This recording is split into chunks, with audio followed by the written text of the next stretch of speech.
Grand rising, shalom. Hope everyone's having a beautiful morning, evening, wherever you are in the world. Um, we're still going over who is Baal, okay, and his worshippers. So today's title is Baal's Hide and Go Seekers, the Phantom of the Opera, Punic Religion, Onomastics, and Saturnalia in Chicago.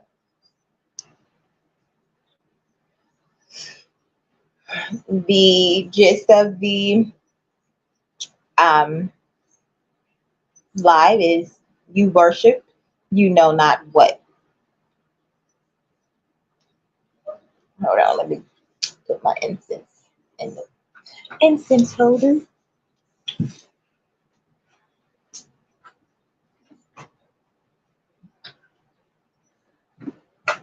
Get some sensual therapy going on around here. Where's my other one?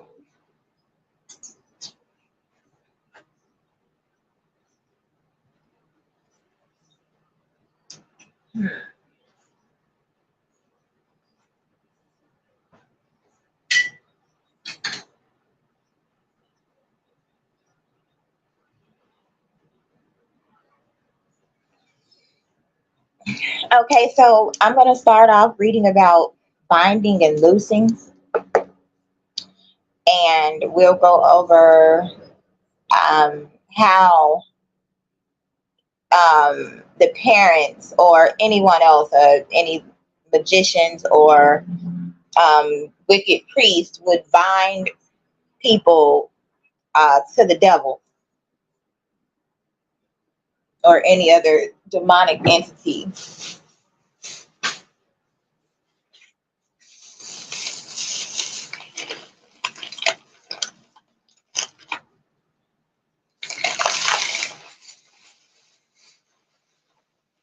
So binding and loosing is originally a Jewish midrashic phrase, also mentioned in the New Testament as well as the Targum. In usage, to bind and loose simply means to forbid by an indisputable authority. One example of this is Isaiah 58, 5 through 6, which relates proper fasting to loosing the chains of injustice. The Pasiks or Posiks had, by virtue of their ordination, the power of deciding disputes relating to Jewish law. Hence, the difference between the two main schools of thought in early classical Judaism were summed up by the phrase, the school of Shammai binds, the school of Hillel looses. Theoretically, however, the authority of the Posiks proceeded from the Sanhedrin, and there is therefore a Talmudic statement that there were three decisions made by the lower house of judgment, the Sanhedrin, to which the upper house of judgment, the heavenly one, gave its supreme sanctions. Okay.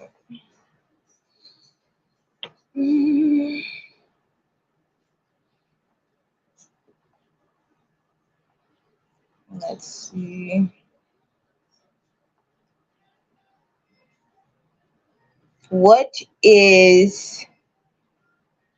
hold on. I lost it. What is the school of Shammai?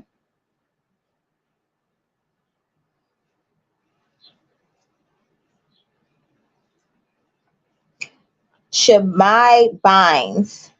Oh, dang, I want to. Okay. Gotta type it.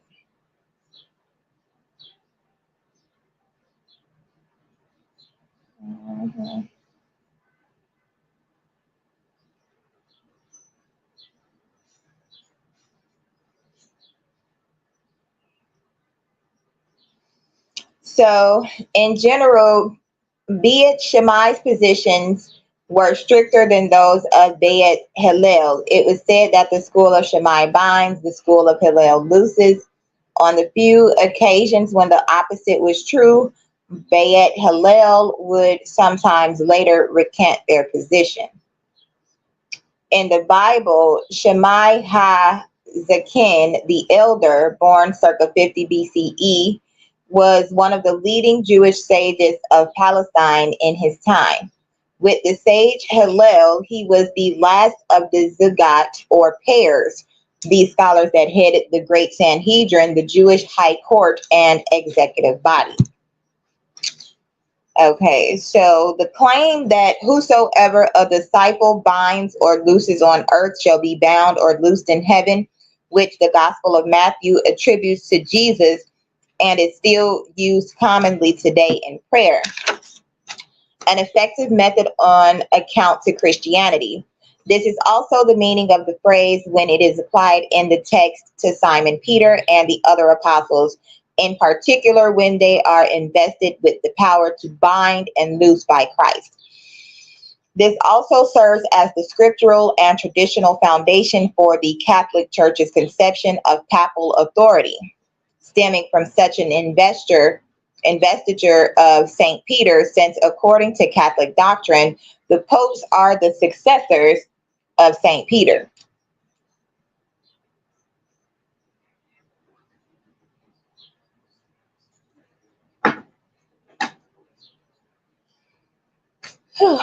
Okay, so the goal of this essay is to reopen the unfortunately refined but still illuminating proposal of August Dale a century ago, a proposal to read the motive of bind and unbind in Matthew 16:19 against the backdrop of ancient magical conventions, and to corroborate this hypothesis with philological precision and contextualization.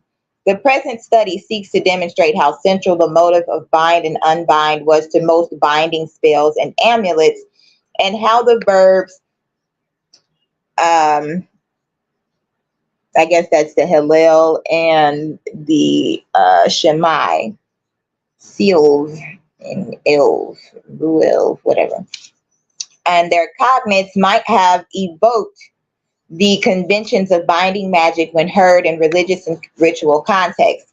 We see Matthew 16:19 as a literary reappropriation of a typical binding spell, crafted to highlight Peter's authority to bind and break whatever entities he should choose.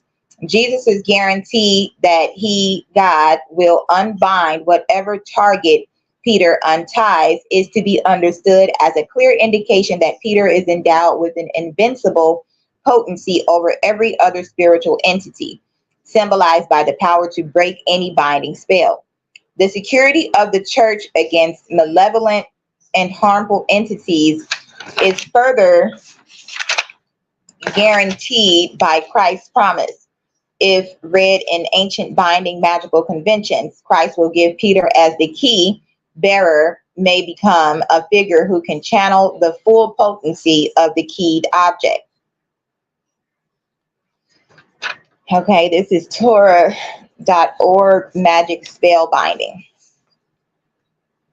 The mitzvah. The Torah forbids all form of witchcraft, practical magic, and engaging in the occult.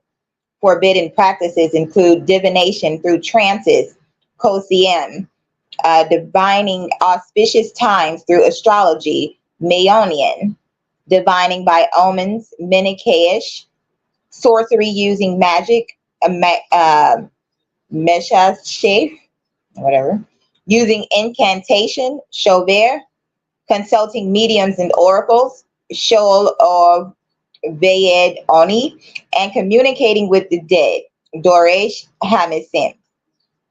Exodus 22:17, Leviticus 20 and 27, Deuteronomy 18:9 through 13.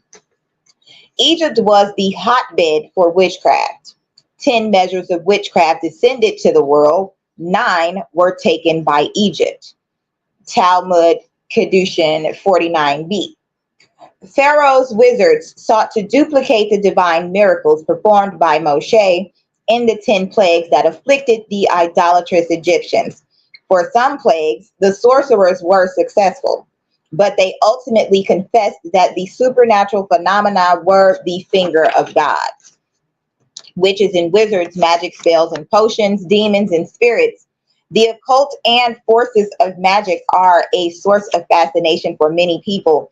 Folk tales and legends regaling magical characters have enjoyed a strong resurgence in popularity of recent. Most authorities maintain witchcraft constitutes a serious force, one that must be reckoned with. So, what is the allure of magical forces, and why is the occult so forcefully rejected by the Torah? God fashioned two systems in creation: the natural system and the supernatural system. Obeying the laws of cause and effect, the natural world is clearly chartered. One can accurately predict that the sun will rise in the morning and set in the evening. A cause has a resulting effect, and an effect can be traced back to cause. But man has to penetrate the appearance of this system by seeing God as the creator and power behind the natural world that veils his divine presence. The supernatural system is a quasi-spiritual realm where nature's rules can be bent or temporarily suspended. Subject to its own system of laws, this realm still remains very much under the aegis of God, and it is within this latter system that miracles and magic operate. What magic does is to rightly tap into the supernatural domain, but it falls short insofar as the person does not ultimately come closer to God. The magician recognizes the invisible spiritual forces at work and is aware one cannot view the world exclusively within the realm of nature. Searching out the spiritual forces to circumvent the natural channels, however, the sorcerer sets his heart on forcing the spiritual forces to do his own bidding. Indeed, the word magic kisuf, plural, keshetim, denotes the coercion or makakish of the heavenly spiritual agents of God. Where magic tragically errs is by mistakenly thinking that the occult and the supernatural forces may be independent of God. The belief in many forces and powers contradicts the Creator's oneness and constitutes a form of idolatry. This explains why the prohibitions against magic fall under the grouping of idol worship. The Talmud Sanhedrin 66b relates how a witch once wanted to cast an evil spell upon Rabbi Shanina. He mocked her by proclaiming the verse, "There is none besides him," or God. With this, he disarmed the evil forces of the occult by reaffirming God's absolute control of the cosmos. "If God desires that I live," said Rabbi Shanina, or Kanina, "then all your efforts are for naught. And if you are successful in harming me, you should know that this is due to his royal decree. Then you will merely be the medium for his will to be fulfilled. The existence of evil forces is only to the extent that man gives them existence, but they do not have a free hand. They do not have any autonomy." This sage dismissed the forces of magic as non-existent by lending them to credence. Instead, a Jew lives according to the dictate, "You shall be perfect with Hashem your God," Deuteronomy 18 and 13. He demonstrates a complete trust in God, precluding the need to consult any medium or oracle regarding his future. Magic does not impress him, nor does the Jew imagine he has anything to fear other than the Creator. See Nefesh Hakem 3:12, 3:1-2, Shai. Okay. Supernatural feats and miracles may be most impressive, but they cannot be a foundation for faith or belief. But Balaam confirmed as much by declaring, "There are no divination in Yaakov and no sorcery in Israel." Numbers 23 and 23. To be sure, the popular appeal of magic is that it offers the quick fix way to solve one's life problems with its complex difficulties by the introduction of powers that do indeed counter the natural order. And yet, a wave of a wand is not the solution. Life's challenges do not magically vanish in a puff of smoke with a muttered incantation.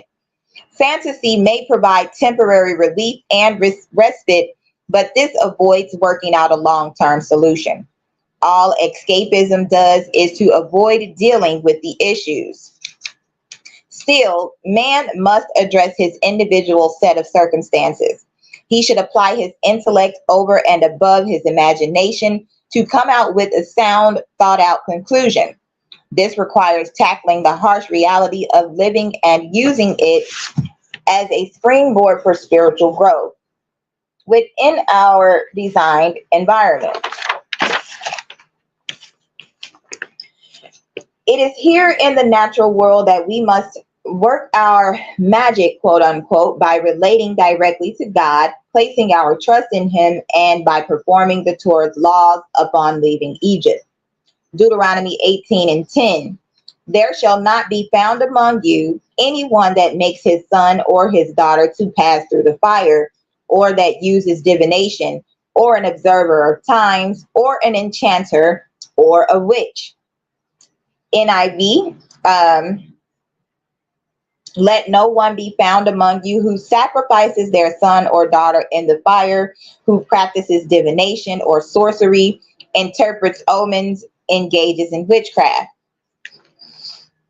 Different KJV says, there shall not be found among you anyone that maketh his son or his daughter to pass through the fire, or that useth divination, or an observer of times, or an enchanter, or a witch, or a charmer, or a consulter with familiar spirits, or a wizard. Makes his son or his daughter to pass through the fire. The reference to passing children through the fire is widespread in the Old Testament, but is not well understood. At least 3 times it is associated with divination. 2 Kings 17:17 and 21 verse 6.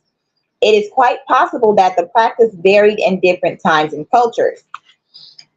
Passing a child through the fire appears here in Deuteronomy along with other types of divination for guidance or gaining knowledge of the future.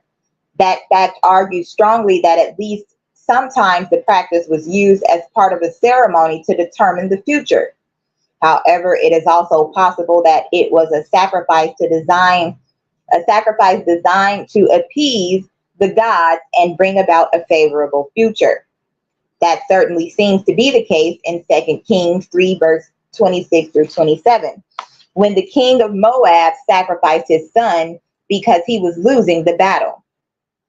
In any case, the scope of scripture, including verses such as Leviticus 18 and 21 and Ezekiel 16 and 21, as well as supporting evidence from archaeology, conclusively support the fact that passing children through the fire was not just some harmless means of prognostication that somehow involved children. It either sometimes or always involved actual child sacrifice. Passing children through the fire meant consecrating their children to an idol that represented the sun by literally passing them through burning flames, confirmed, and sometimes meant even consuming them as sacrifices in the fire. God had previously prohibited this practice as an abomination in Leviticus 18 and verse 21. And you shall not let any of your descendants pass through the fire to Molech, nor shall you profane the name of your God. I am the Lord. Now, there was a movie that came out where I think it was a girl. I got to Google it. There was a girl who wanted to lose weight. She wanted to lose weight. So she went to stay with a family member that had like some type of, I don't know, she was into, if she had her own like gym type thing, or she was just doing some type of weight loss program. But however, the girl went and stayed with the family, and the family ended up sacrificing their son, and they fed the son to that child. Let me see if I can find it.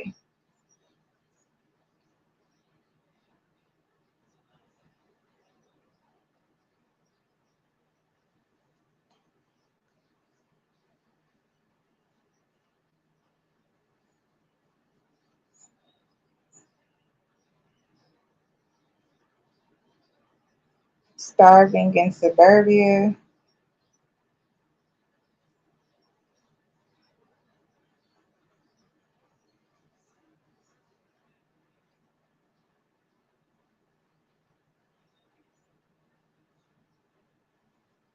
Family dinner 2022.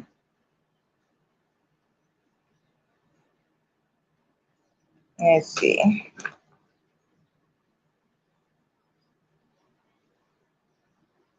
Yeah, family dinner.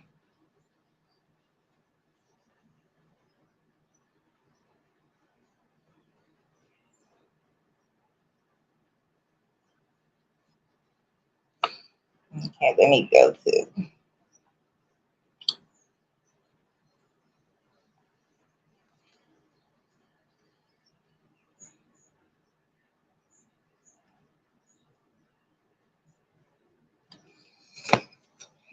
Okay.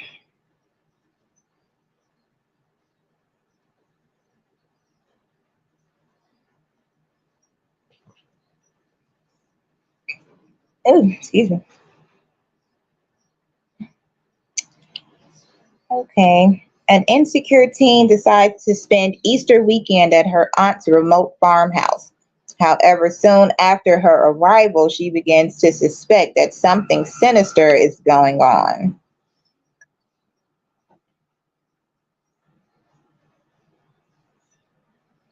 Hmm. Okay. They don't really have.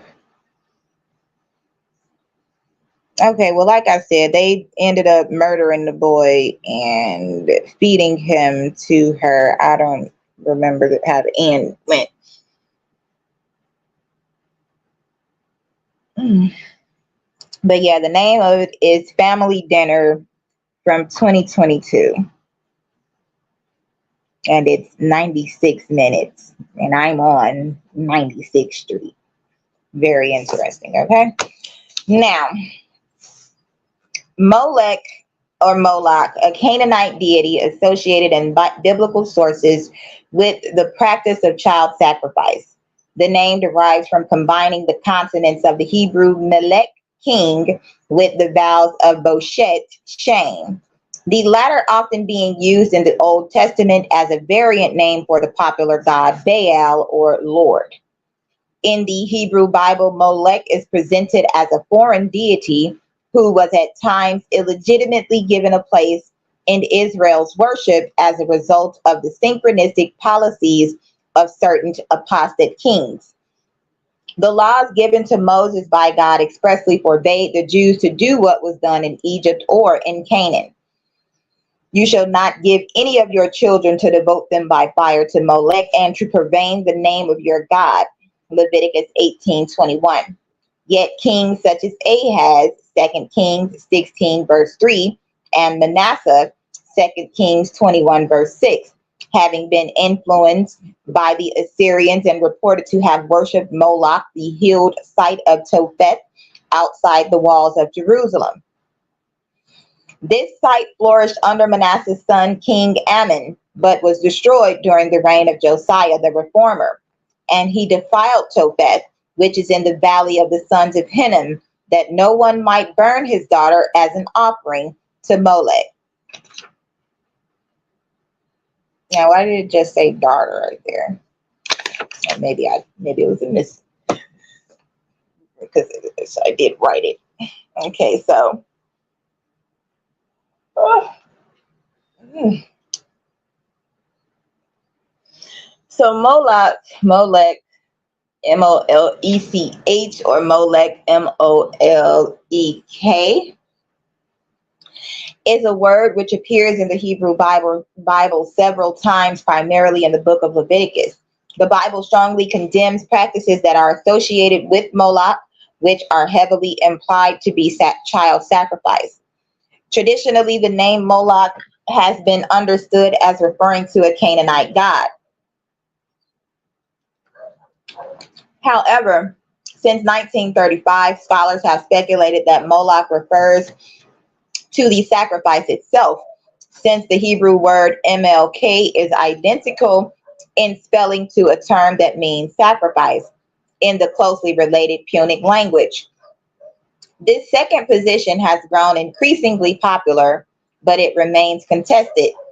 Among proponents of this second position, controversy continues as to whether the sacrifices were offered to Yahweh or another deity, and whether they were a native Israelite religious custom or a Phoenician import. Since the medieval period, Moloch has often been portrayed as a bull-headed idol with outstretched hands over a fire. This depiction takes the brief mentions of Moloch in the Bible and combines them with various sources, including ancient accounts of Carthaginian child sacrifice and the legend of the Minotaur. Beginning in the modern era, Moloch has been figuratively used in reference to a power which demands a dire sacrifice. A god Moloch appears in various works of literature and film, such as John Milton's Paradise Lost, 1667, Gustav Flaubert's Salammbô, 1862, Fritz Lang's Metropolis, 1927, and Allen Ginsberg's Howl, 1955. The etymology of Moloch is uncertain. A derivation from the root MLK, which means to rule, is widely recognized.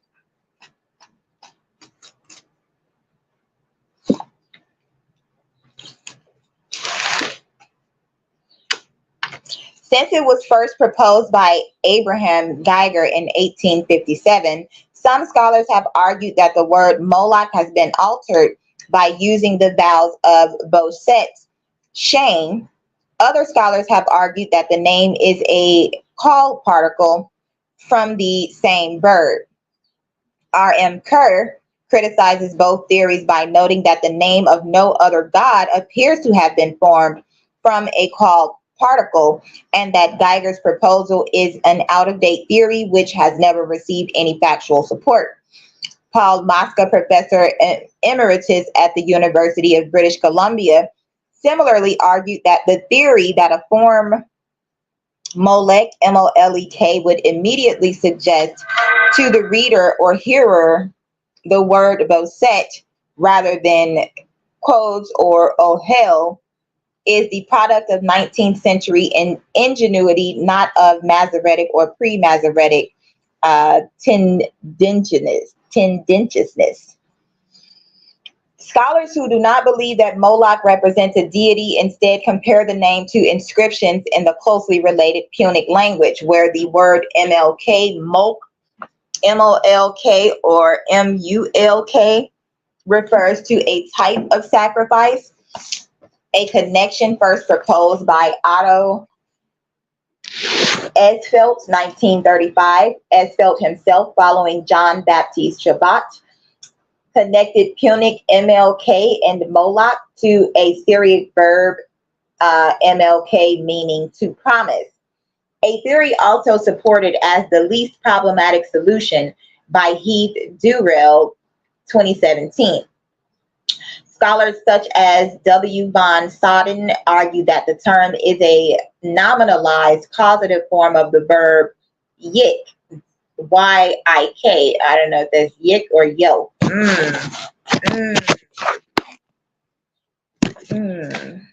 Okay.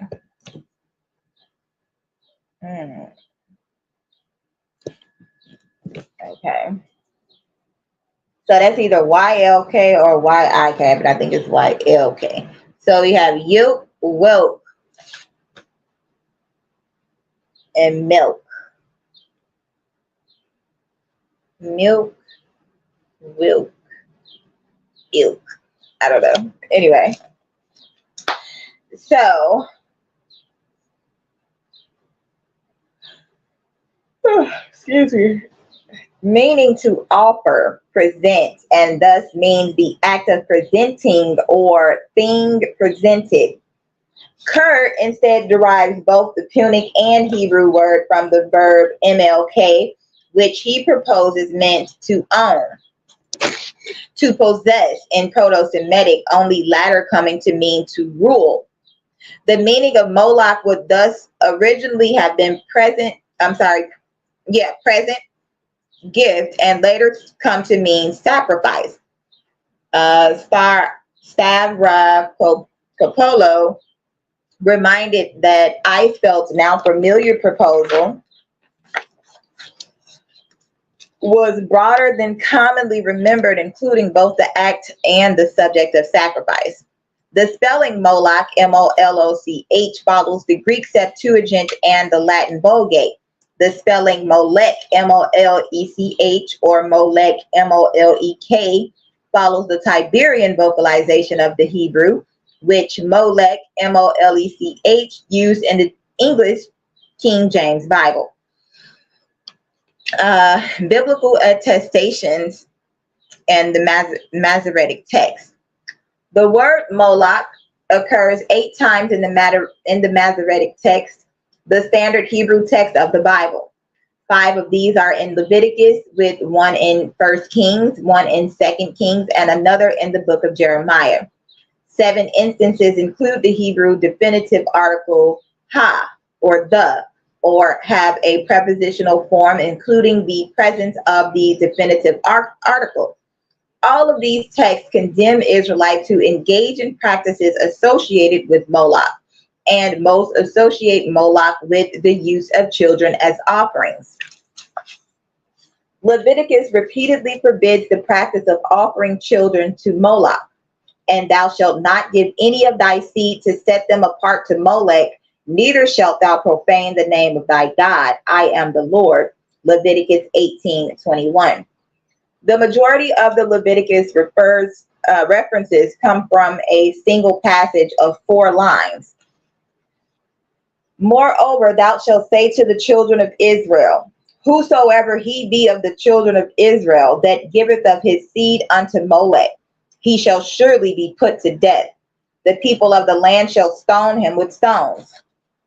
I also will set my face against that man, and I will cut him off from among his people, because he hath given of his seed unto Molech, to defile my sanctuary, and to profane my holy name. And if the people of the land do at all hide their eyes from that man, when he giveth of his seed unto Molech, and put him not to death, then I will set my face against that man and against his family, and will cut him off, and all that do go astray after him, to go astray after Molech from among their people. Leviticus chapter 20, verses 2 through 5. In 1 Kings, Solomon is portrayed as introducing the cult of Molech to Jerusalem. Then did Solomon build a high place for Chemosh, the detestation of Moab, in the mount that is before Jerusalem, and for Molech, the detestation of the children of Ammon. 1 Kings 11 and 7. This is the sole instance of the name Moloch occurring without the definitive article in the Masoretic text. It may offer a historical origin of the Moloch cult in the Bible, or it may be a mistake for Milcom, Milcom, which sounds like Malcolm, the Ammonite god, thus the reading in some manuscripts of the Septuagint. Now, the name Malcolm, who do we know named Malcolm? Malcolm X. Okay. Okay. Malcolm X and the NOI.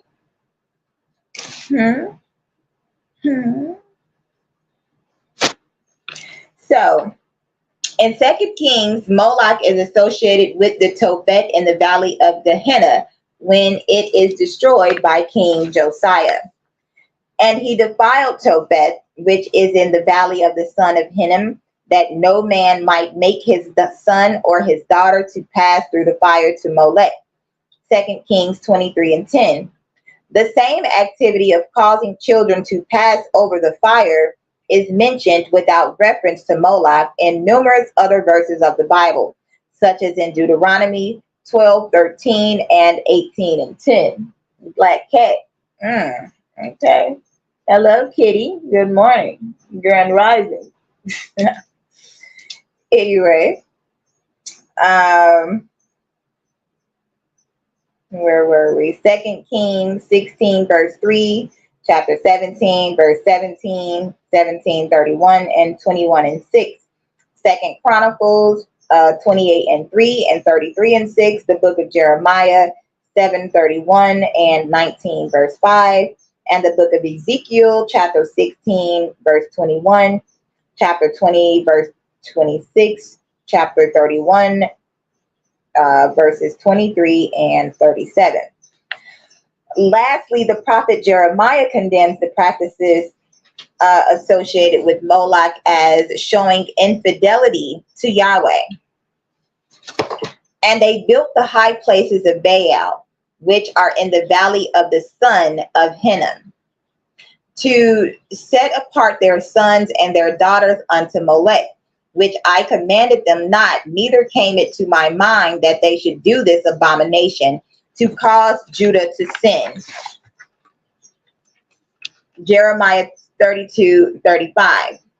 Given the name's similarity to the Hebrew word Melech, king, Melek, scholars have also searched the Masoretic text to find instances of Molech that may be mistaken for Moloch. Most scholars consider only one instance as likely a mistake in Isaiah. For a hurt is ordered of old, yea, for the king Melech it is prepared, deep and large. The pile thereof is fire and much wood. The breath of the Lord, like a stream of brimstone, doth kindle it. Isaiah 30 and 33. The Septuagint and the New Testament. The standard text of the Septuagint, the Greek version of the Old Testament, contains the name Moloch at 2 Kings 23 and 10 and Jeremiah 30:35 as in the Masoretic text, but without an article. Moreover, the Septuagint uses the name Moloch in Amos, where it is not found in the Masoretic text. You even took up the tent of Moloch and the star of your god Raphan, models of them which you made for yourselves. Amos 5 and 26. Now, what did Kendrick call Drake? He said he's a fan. He's a fan. He's a 69 god. 6'9". Okay. So, additionally, some Greek manuscripts of Zephaniah 1 and 5 contain the name Moloch or Milcom, rather than the Masoretic text, their king. The reading also found in the standard Septuagint. Many English translations follow one or the other of these variants, reading either Moloch or Milcom. However, instead of Moloch, the Septuagint translates the instances of Moloch in Leviticus as ruler and as king at 1 Kings 11 and 7. The Greek version of Amos with Moloch is quoted in the New Testament and accounts for the one occurrence of Moloch there, Acts 7 and 43. Theories. Moloch as a deity. Before 1935, all scholars held that Moloch was a pagan deity to whom child sacrifice was offered at the Jerusalem Tophet. Some modern scholars have proposed that Moloch may be the same goddess Milcom, Adad Milkai, or an epithet for Baal. G.C. Hyder and John Day connect Moloch with a deity, MLK, attested at Ugarit, and Malik, attested in Mesopotamia, and proposes that he was a god of the underworld, as in Mesopotamia. Malik or Malik is twice equated with the underworld god Nergal. Now, what's the show that's currently out? What's the little funny looking guy named Malik? I don't know. I don't watch TV like that. Powder. I said Powder. Power. The Chicago TV show. I don't know. Y'all know what I'm talking about. But we have Malik. Then think about how many times you see the street name Martin Luther King. Okay? MLK. Y'all heard the train. Confirmation. 7:41 on the clock, 33%. Okay. 33rd degree Masons. We getting down to the nitty gritty. Everyone that has something to do with it will be named one by one. They will all fall down.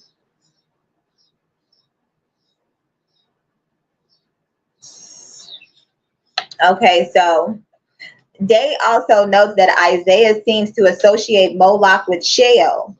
The Ugaritic deity MLK also appears to be associated with the underworld, and the similarly named Phoenician god Melkart, literally king of the city. Hello. This is understood to mean underworld as proposed by William F. Albright. Hyder also argued that there was also an Akkadian term, Maliku, Maliku, referring to the shades of the dead. The notion that Moloch is the name of a deity has been challenged for several reasons. Moloch is rarely mentioned in the Bible, is not mentioned at all outside of it, and connections to other deities with similar names are uncertain. The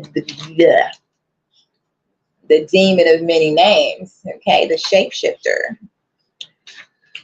Moreover, it is possible that some of the supposed deities named MLK are epithets for another god, given that MLK can also mean king. The Israelite rite conforms, on the other hand, to the Punic MLK rite, and that both involve the sacrifice of children. None of the proposed gods Moloch could be identified with are associated with human sacrifice. The god MLK of Ugarit appears to have only received animal sacrifice, and the MLK sacrifice is never offered to a god named MLK, but rather to another deity. Brian Schmidt argues that the use of Moloch without an article at 1 Kings 11:7, and the use of Moloch as a proper name without an article in the Septuagint may indicate that there was a tradition of a god Moloch when the Bible was originally composed. However, this god may have only existed in the imagination of the composers of the Bible rather than in historical reality. Moloch as a form of sacrifice.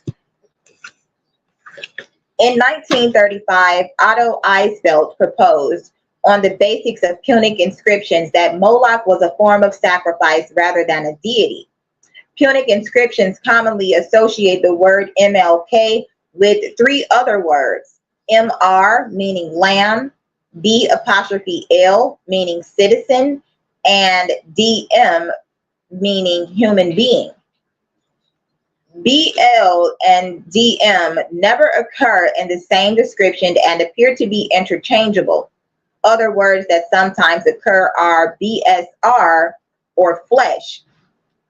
When put together with MLK, these words indicate an MLK sacrifice consisting of the biblical term Lamelech would thus be translated, but as a mulk sacrifice, MOLK.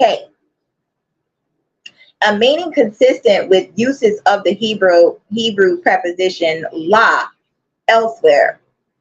Benny Reynolds further argues that Jeremiah's use of Moloch in conjunction with Baal in Jeremiah 32:35 is parallel to his use of burnt offering and Baal in Jeremiah 19:45.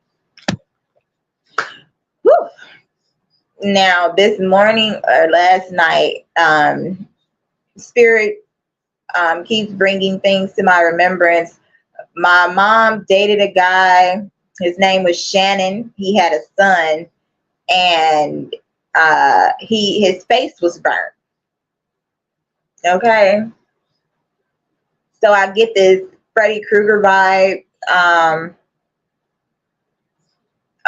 Just think about somebody being burnt to the point, where they're not attractive. So, they do things to try to get women that, they otherwise they wouldn't be able to because of their condition. So hence now we have issues of rape and molestation and things of that nature. So causing evil upon evils. Okay. And another thing Spirit just said to me was the 4 girls. I found 4 bracelets yesterday. It's 7:47 right now, and I got 31%, or 3 plus 1 is 4. 31. My phone not charging.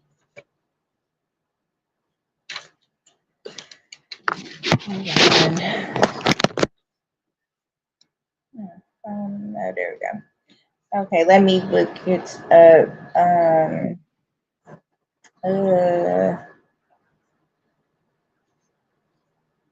The 4 girls that died in the church fire, I think it was. According to National Park Service, in the basement, 4 little girls were killed. 14-year-olds Addie Mae Collins, Denise McNair, Carol Robertson, and 11-year-old Cynthia Wesley. Addie's sister Sarah survived, but lost her right eye. In the moments after the explosion, questions hung in the air. Where's my loved one? Are they okay? This was the 16th Street Baptist Church bombing in 1963. 1963 is 369, 1 backwards, 369 being Tesla. 4 black girls killed in church bombing in Birmingham, Alabama. Now, let us continue. Whew.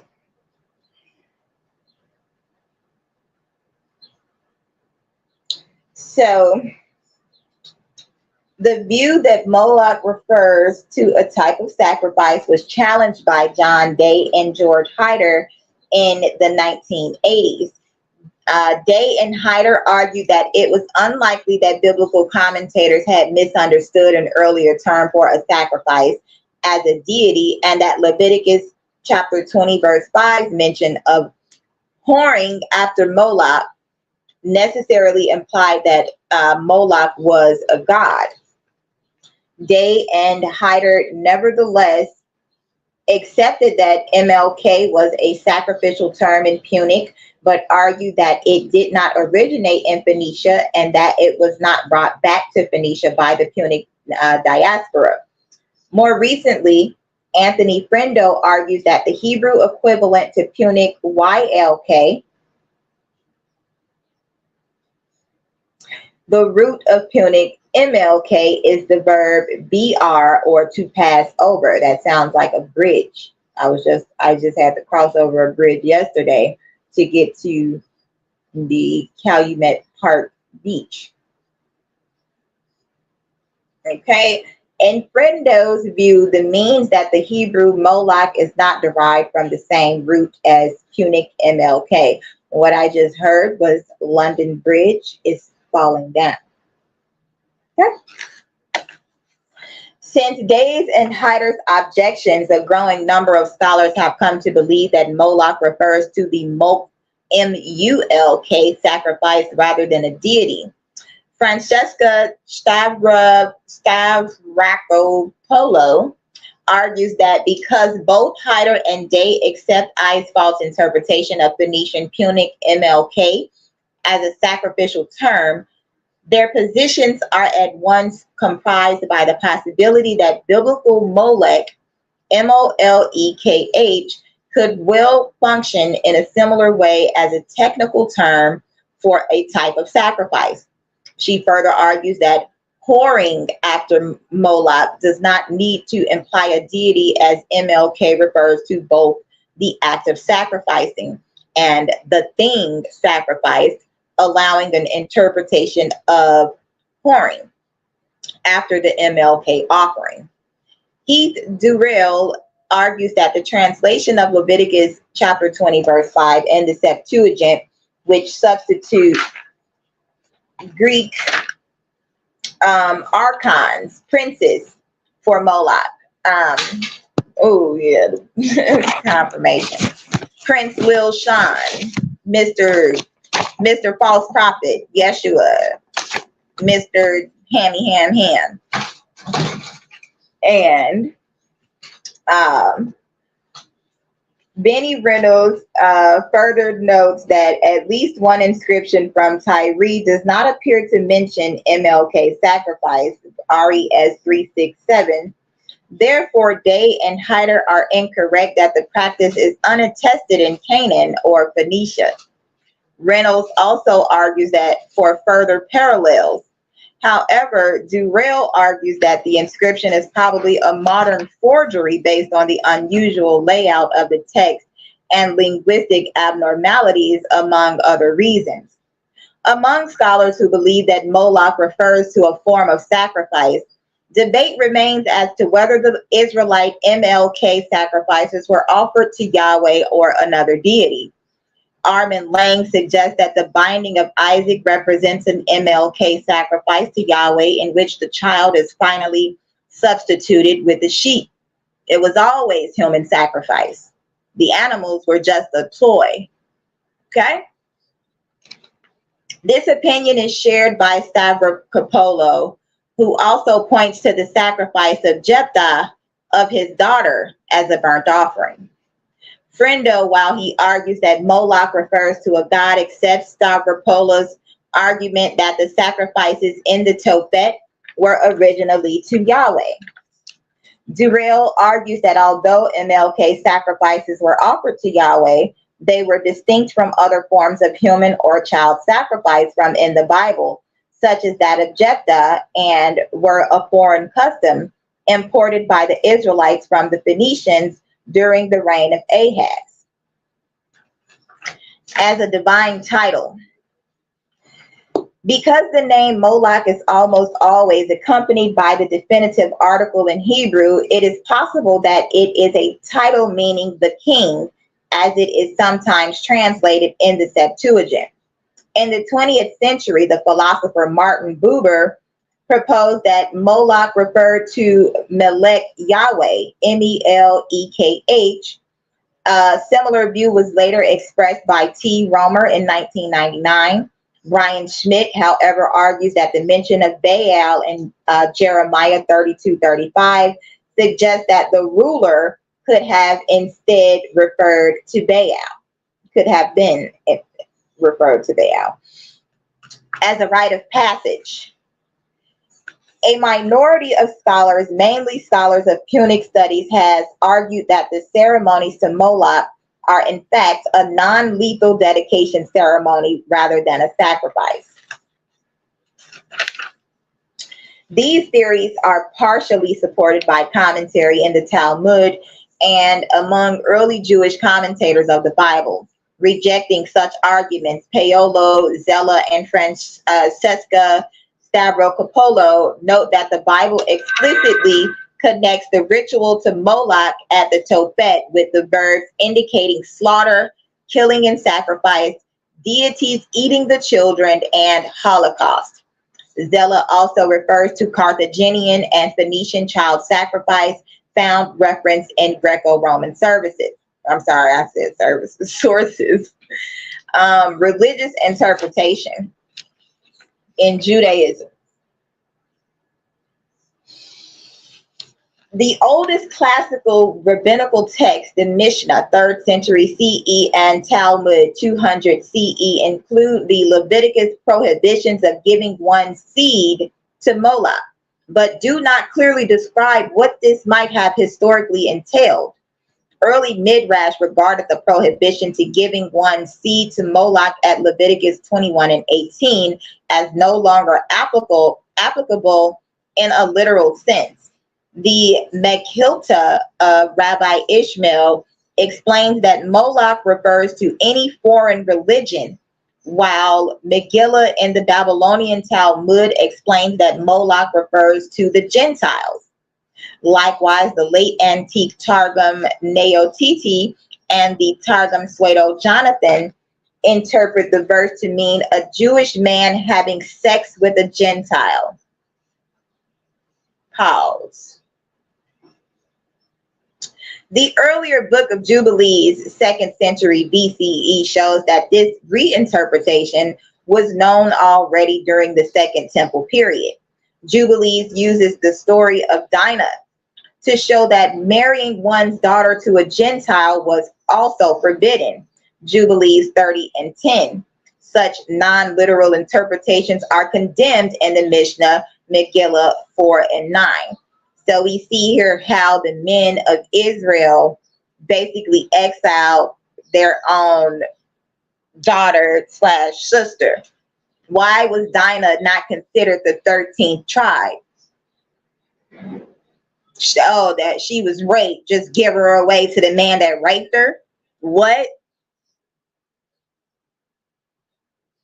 Let's talk about it. Medieval rabbis argued about whether the prohibition of giving to Moloch referred to sacrifice or something else. For instance, Menachem Merai, 1249 through 1315, argued that giving one's seed unto Moloch referred to an initiation rite and not a form of idolatry or sacrifice. It's actually all of these.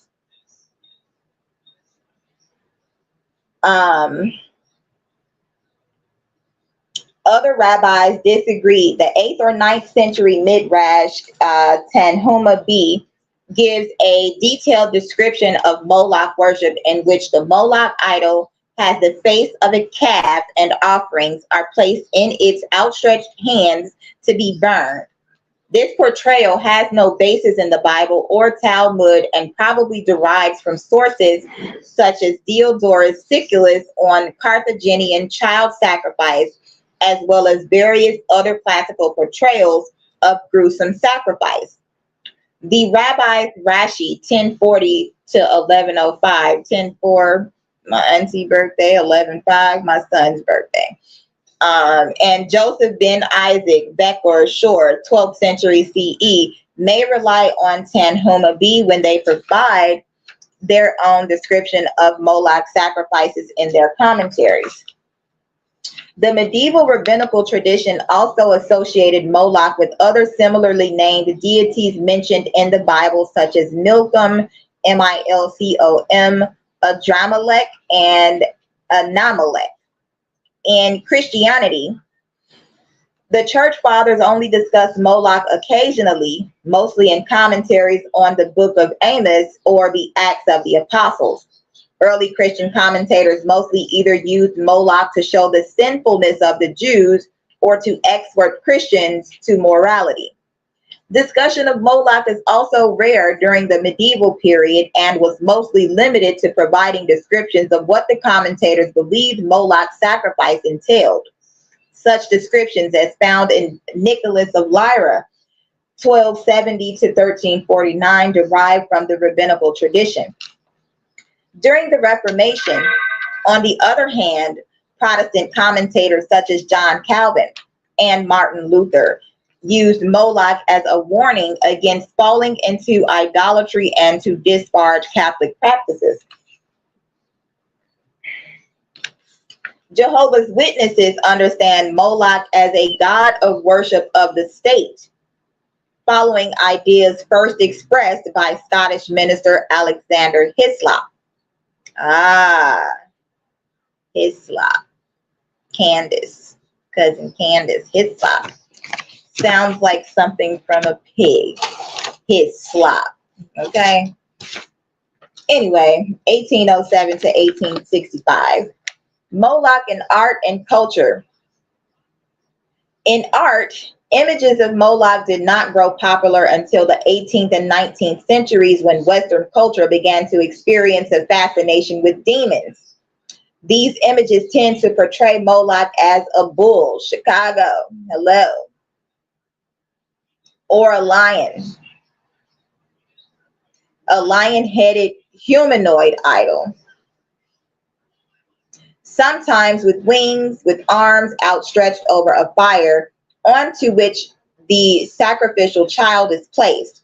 This portrayal can be traced to medieval Jewish commentaries such as that by Rashi, which connected the biblical Moloch with depictions of Carthaginian sacrifice to Cronus, the Baal Hammon. Hammond, Indiana.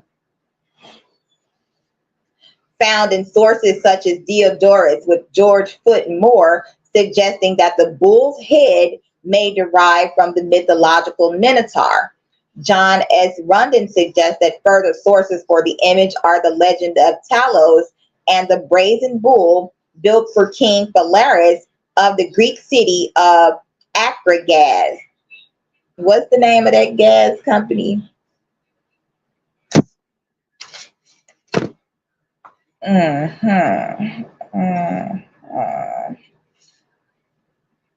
What is the name of that gas? Hold on, let me look it up.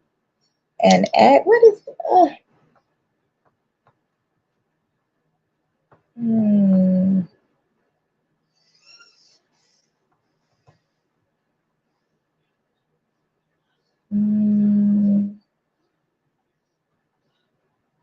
I know the name, but I can't remember it.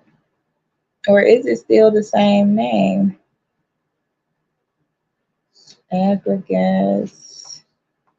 Anyway, there is like some type of gas delivery service, and it's pretty much the same name. Like everything is here for you to see. Only you just gotta look, pay attention.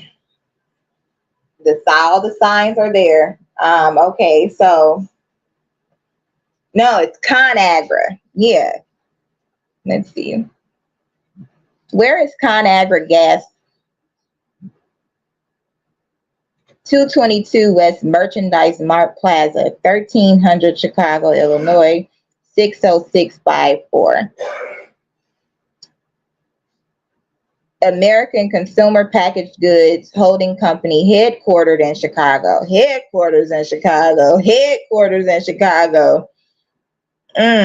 Okay, let's get to it.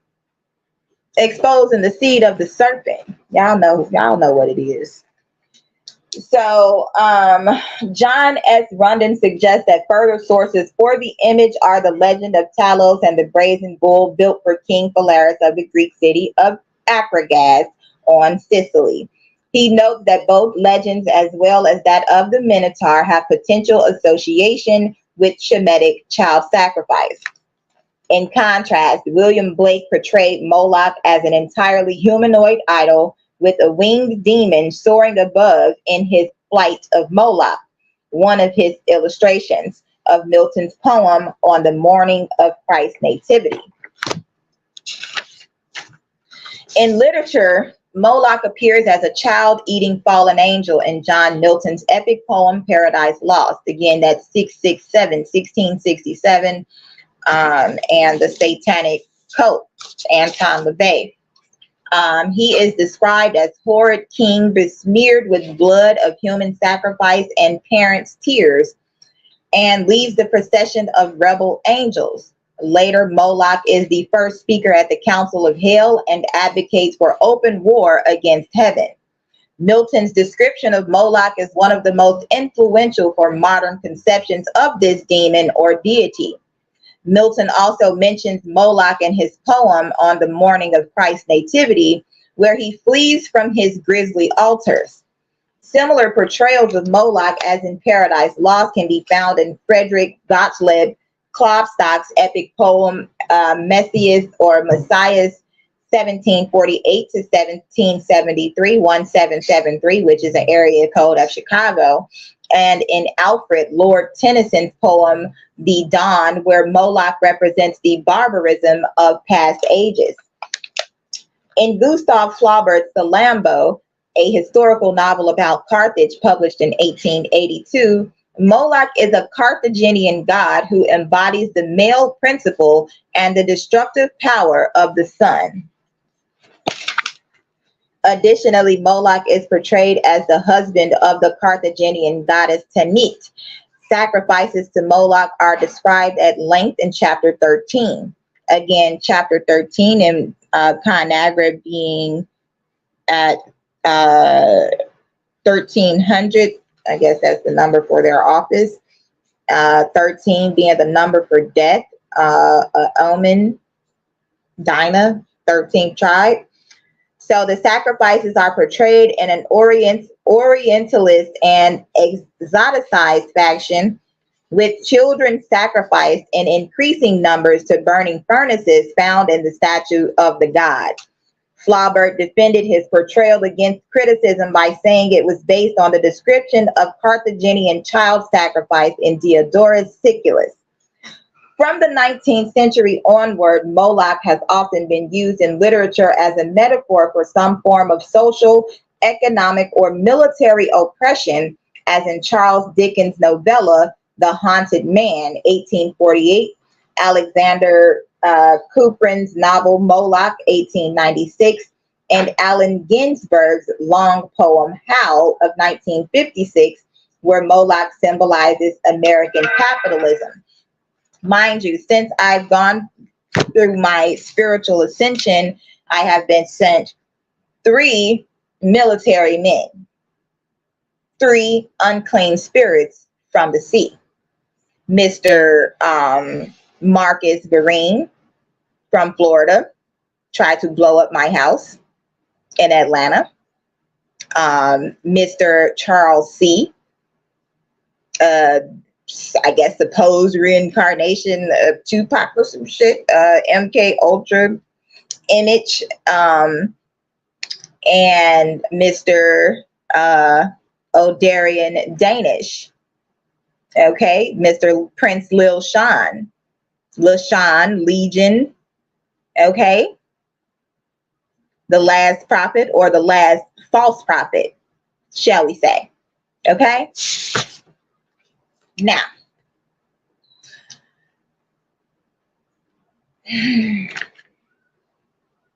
where was I? So Moloch is also often used to describe something that debases society and feeds on its children, as in Percy Bysshe Shelley's long poem Peter Bell III, 1839, Herman Melville's poem The March into Virginia, 1866, about the American Civil War, and Joseph Simon Cotter Jr.'s poem Moloch, 1921, about the First World War. As social or political allegory. In modern times, the metaphorical meaning of Molech as a destructive force or system that demands sacrifice, particularly of children, has become common. Beginning with Samuel Lang's National Distress, 1844, the modern city is often described as a Moloch, an idea found also in Karl Marx. Additionally, war often comes to be described as a Moloch. The Munich Cosmic Circle, circa 1900, used Moloch to describe a person operating under cold rationalism, something they viewed as causing the degeneration of Western civilization. Conservative Christians often rhetorically equate abortion with sacrifice of children to Moloch. Bertrand Russell, on the other hand, used Moloch to describe a kind of cruel, primitive religion in the Freeman's Worship of 1923. He then used it to attack religion more generally. In film and television, the 1914 Italian film Cabiria is set in Carthage and is loosely based on Flaubert's Salammbô. The film features a bronzed, full 3-dimensional statue of Moloch, which is today kept in National Museum of Cinema in Turin, Italy. Turin is also where they supposedly have the shroud of Jesus from the tomb. I'll keep up now. The titular female slave, Cabiria, is saved from the priest of Moloch just before she was to be sacrificed to the idol during the night. Hello? Sacrifice who? Try it again. Tuck. The depiction of the sacrifices to Moloch are based on Flaubert's descriptions, while the entrance of Moloch's temple is modeled on a hell mouth. Cabiria's depiction of the temple and statue of Moloch would go on to influence other filmic depictions of Moloch, such as that in Fritz Lang's Metropolis in 1927, in which it is workers rather than children who are sacrificed, and Sergio Leone's The Colossus of Rhodes, 1961. Again, it is all these things.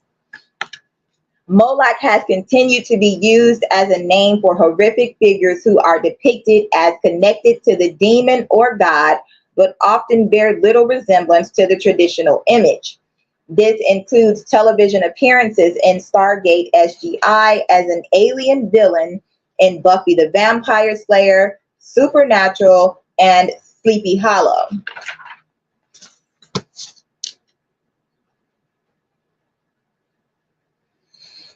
And this is an article about the Carthaginians. The Carthaginians sacrificed their own children, archaeologists say. This is the Guardian website by Maeve Kennedy. So just as ancient Greek and Roman propagandists insisted, the Carthaginians did kill their own infant children, burying them with sacrificed animals and ritual inscriptions in special cemeteries to give thanks for favors from the gods, according to a new study. This is something dismissed as Black propaganda because in modern times, people just didn't want to believe it, said Josephine Quinn, a lecturer in ancient history at Oxford, who is behind the study with international colleagues of one of the most bitterly debated questions in classical archaeology. But when you pull together all the evidence, archaeological, epigraphic, and literary, it is overwhelmingly, and we believe conclusive, they did kill their children, and on the evidence of the inscriptions, not just as an offering for future favors, but fulfilling a promise that had already been made. Don't swear on a hair on my head. This was not a common event, and it must have been among an elite, who is that? Brandy Gunn from the Israel of God. Ain't that the name of your tax business, you lying dog? Anyway, and it must have been among an elite because cremation was very expensive, and so was the ritual of burial. It may even have been seen as a philanthropic act for the good of the whole community.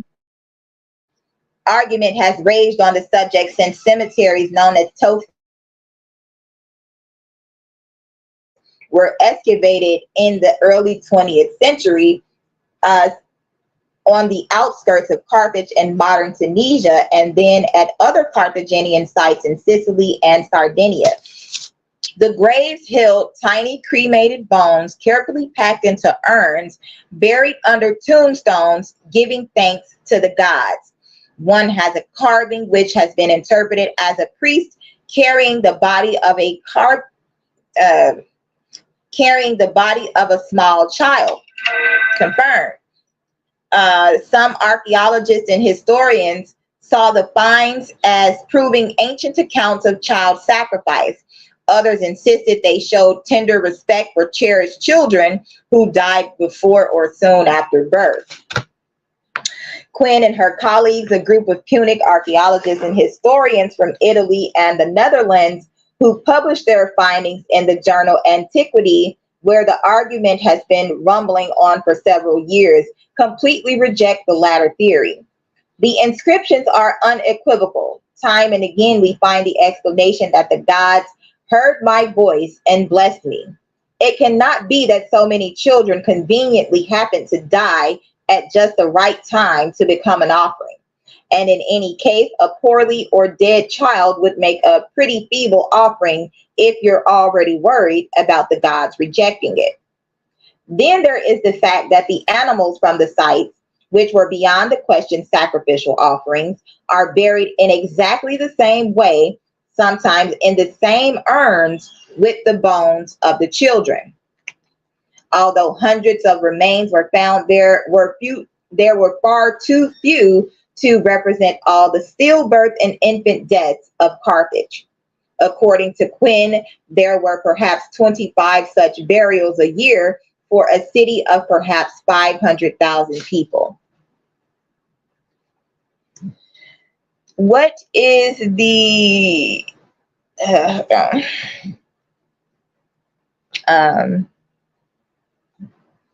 how many people live in Chicago? In 2022, the population of Chicago was 2,665,039. Okay, damn. How many people live in Calumet Park, Illinois? In 2022, the population of Calumet Park was 6,755. That's a lot of damn people. Oh, it did say 500,000.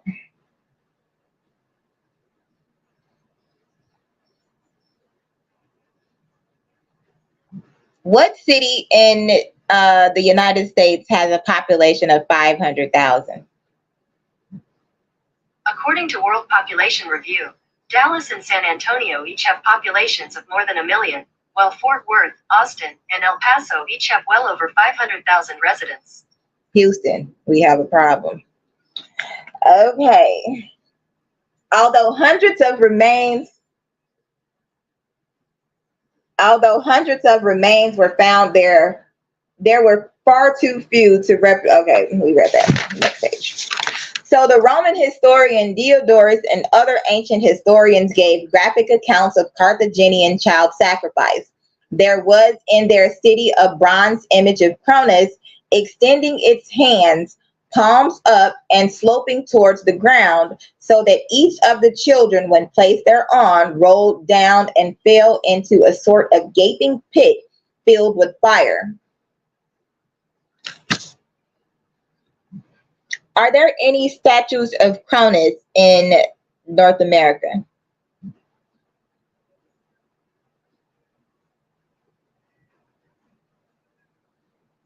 So the god of time statue. Is the god Cronus considered to be a clock tower?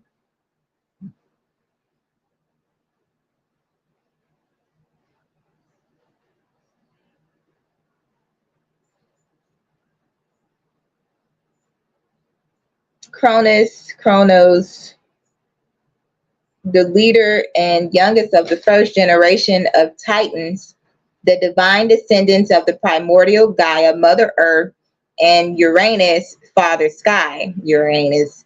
He overthrew his father and ruled during the mythological Golden Age until he was overthrown by his own son, Zeus, and imprisoned in Tartarus.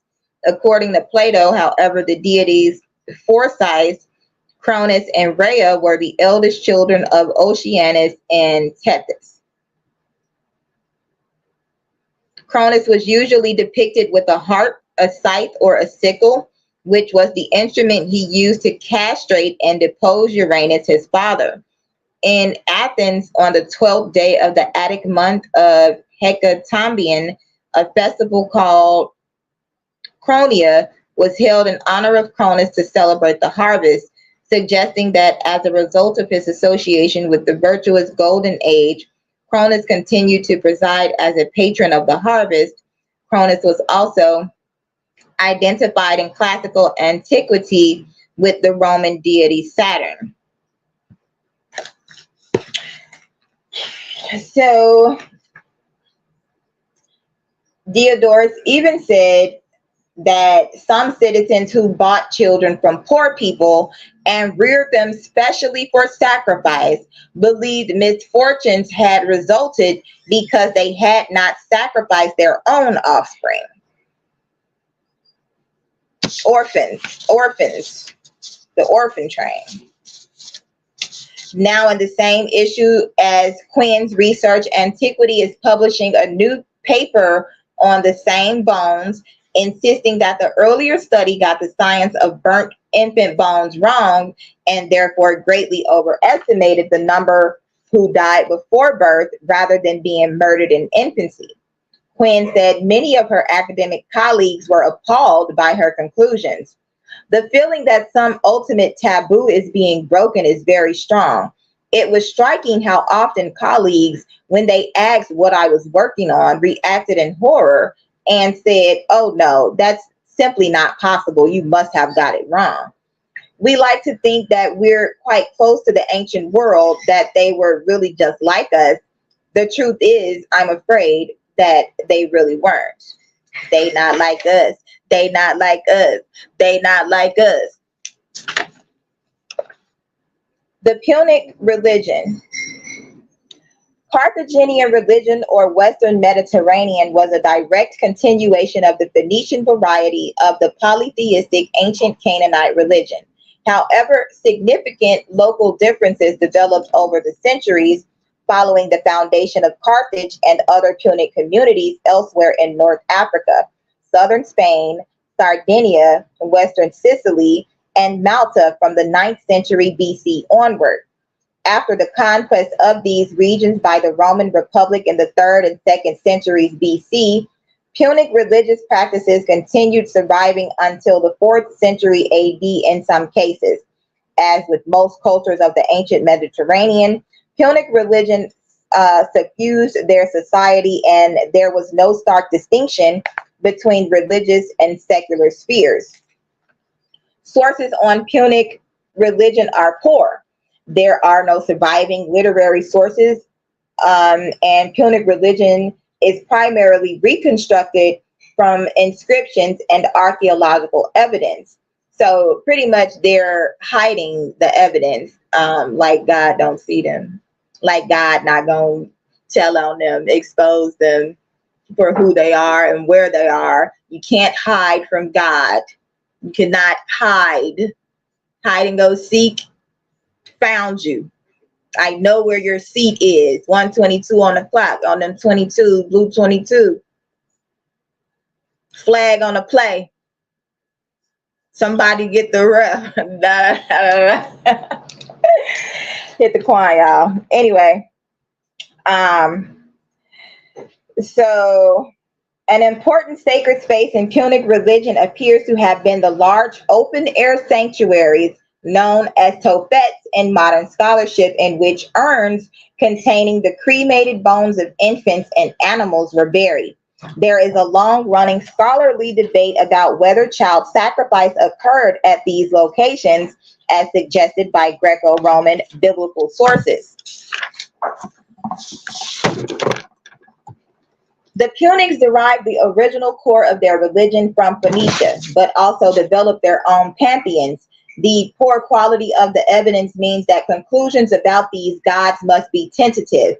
There are no surviving hymns, prayers, or lists of gods, and while there are many inscriptions, these are very formulaic and generally only mention the names of gods. The names of gods were also often incorporated into the theophoric personal names, and some gods are known primarily from the onomastic evidence. It is difficult to reconstruct a hierarchy.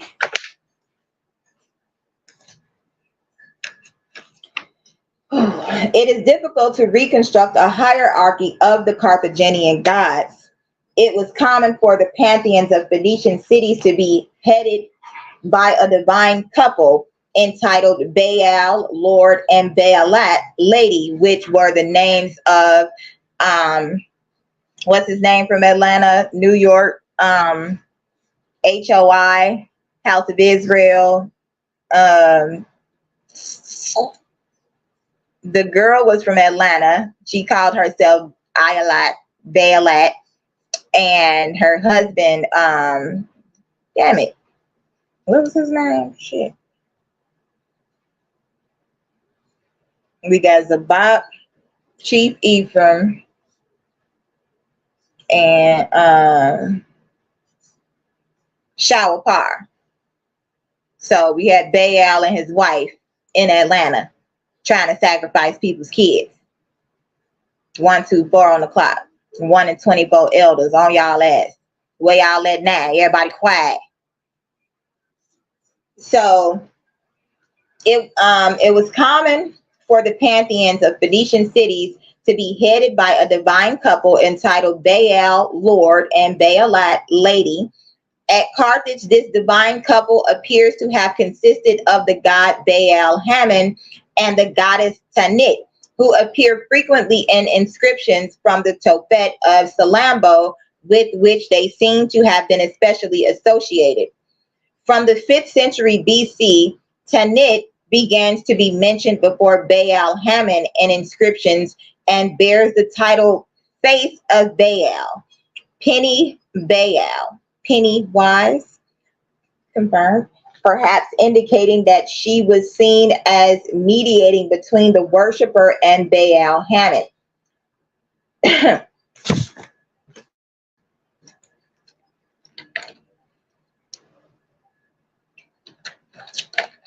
An anthropomorphic symbol composed of a circular head.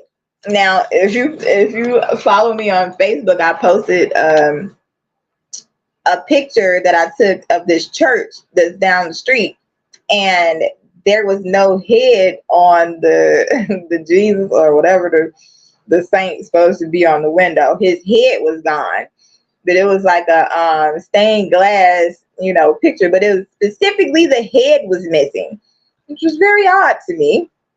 Anyway, so the circular head, horizontal arms, and a triangular body, which is frequently found on Carthaginian stelae, is known by modern scholars as the sign of Tanit, but it is not clear whether the Carthaginians themselves associated with Tanit. That sounds like a tan it, or it's tan. Yolanda B. Tan from the Israel of God, Miss Moab, Ammon. So the connections of Baal Hammon and Tanit to the Phoenician pantheon are debated. Tanit may have a Libyan origin, but some scholars connect her to the Phoenician goddesses Anat, Astarte, or Ashera. Baal Hammon is sometimes connected to Melqart, Melqart, or Lel. The gods Eshmun and Melqart also had their own temples in Carthage. The priests of other gods are known from epigraphic evidence include Ashtart, Astarte, Resheph, Sekon, and Shamash.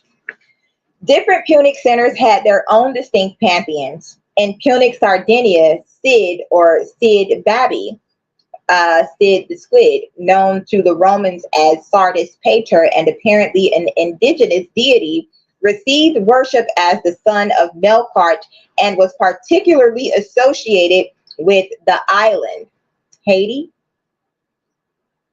Pirates of the Caribbean. At Maktar, to the southwest of Carthage, an important god was Hoter Miskar, the scepter of Miskar.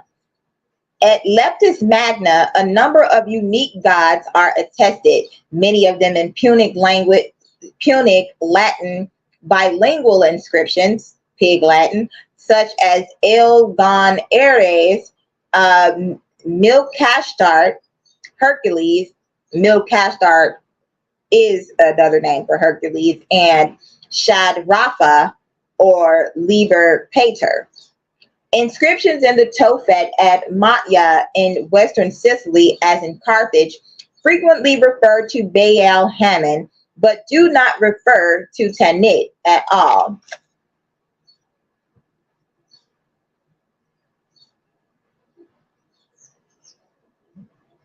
Is there a statue of a standing bull in Hammond, Indiana?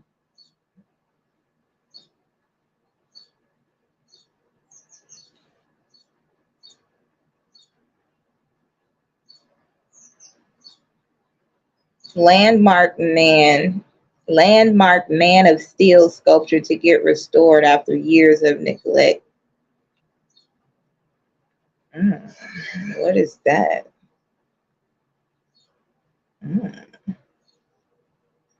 Okay, let's keep going. So following common practice of interpretatio Graeca, Greco-Roman sources consistently use Greek and Latin names rather than Punic ones to refer to Punic deities.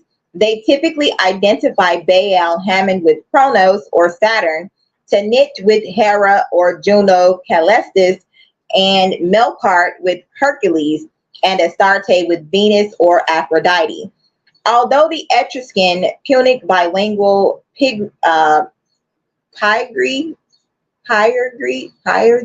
tablet, PYRGI, produced around 500 BCE, identify her with the Etruscan goddess Uni or Uni. Uni, or she would be Hera slash Juno. Both Resheph and Eshmun could be Apollo, but Eshmun was also identified with Asclepius. Many of these Roman gods, especially Saturn, Calestis, Hercules, and Asclepius, remained very popular in North America, North Africa after the Roman conquest, and probably represents an adaptation and continuation of the Punic deities. An important source on the Carthaginian pantheon is a treaty between Hamilcar, Hammond in Illinois, and uh,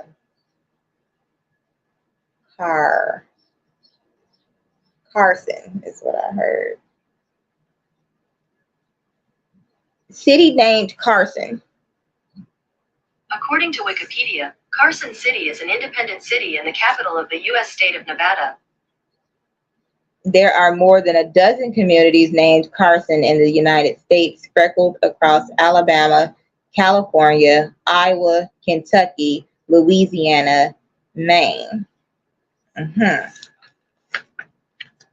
So the treaty between Hamilcar of Carthage and Philip III of Macedon, preserved by the 2nd century BC Greek historian Polybius, which lists the Carthaginian gods under Greek names in a set of 3 triads. Shared formulas and phrasing show it belongs to a Near Eastern treaty tradition, with parallels attested in Hittite, Akkadian, and Aramaic. Given the inconsistencies in identifications by Greco-Roman authors, it is not clear which Carthaginian gods are to be interpreted. Paolo Zella and Michael Barr, followed by Clifford, have put forward different identifications. Barr has also connected his identifications with Tyrian and Ugaritic predecessors.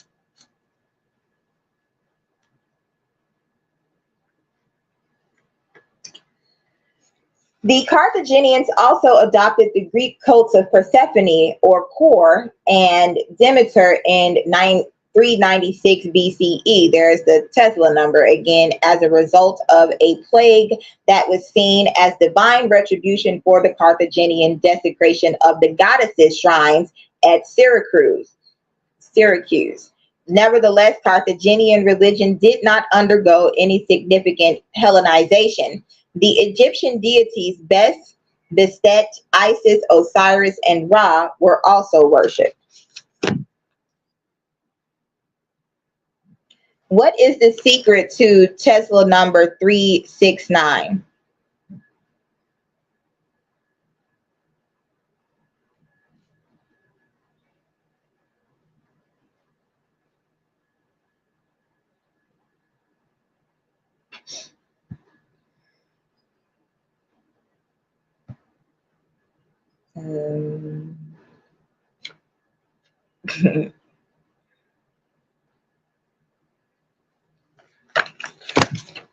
Okay, unlocking the secrets of 369, understanding Tesla's theory of numbers. They don't want to give it to me. Okay, let's try a different one. This is the meditativemind.org.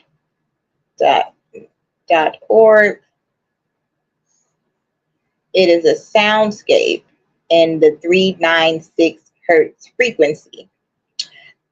Take a drink.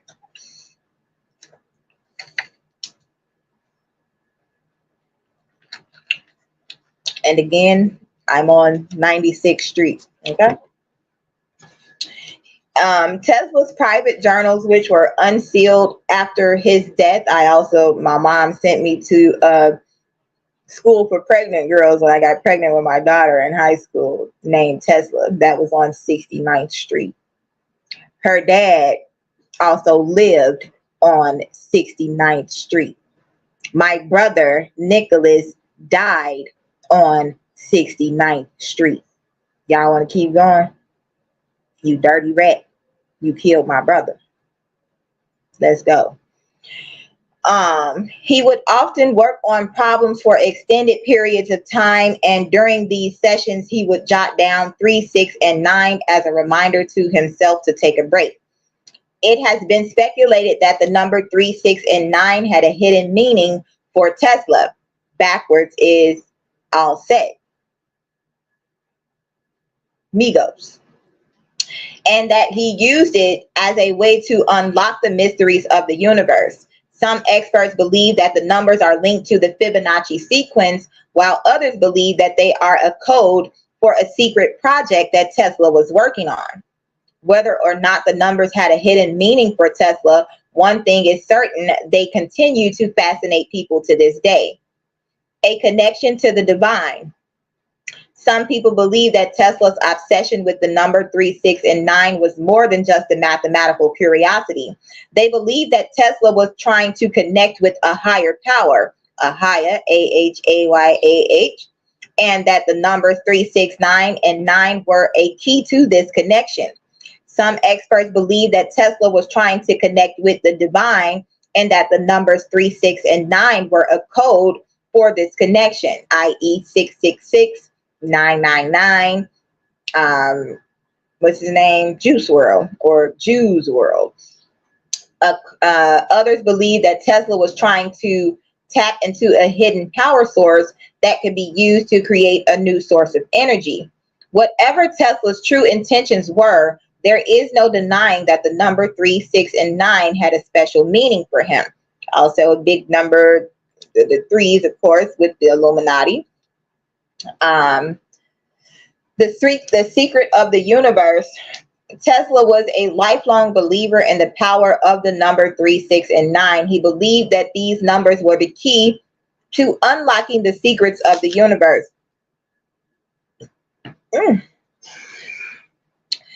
In a 1931 interview, Tesla said, "If you only knew the magnificence of the 3, 6, and 9, then you would have a key to the universe." Tesla was convinced that the number 3, 6, and 9 were the key to understanding the universe and its mysteries. He believed that they were a code that could be used to unlock the secrets of the universe. Unfortunately, we will never know for sure what Tesla meant by the number. Tesla was obsessed with the numbers 3, 6, and 9. He would often work on problems for extended periods of time, and during these sessions, he would jot down 3, 6, and 9 as a reminder to himself to take a break. It has been speculated that the number 3, 6, and 9 had a hidden meaning for Tesla, and that he used it as a way to unlock the mysteries of the universe. So it says, which frequency do you think is more powerful? 963, 963 hertz, or 396 hertz? A soundscape. The man behind the invention. Nikola Tesla was born in 1856 in what is now Croatia.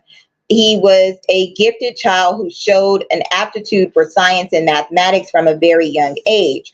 He attended the Polytechnic Institute in Graz, Austria, where he studied engineering.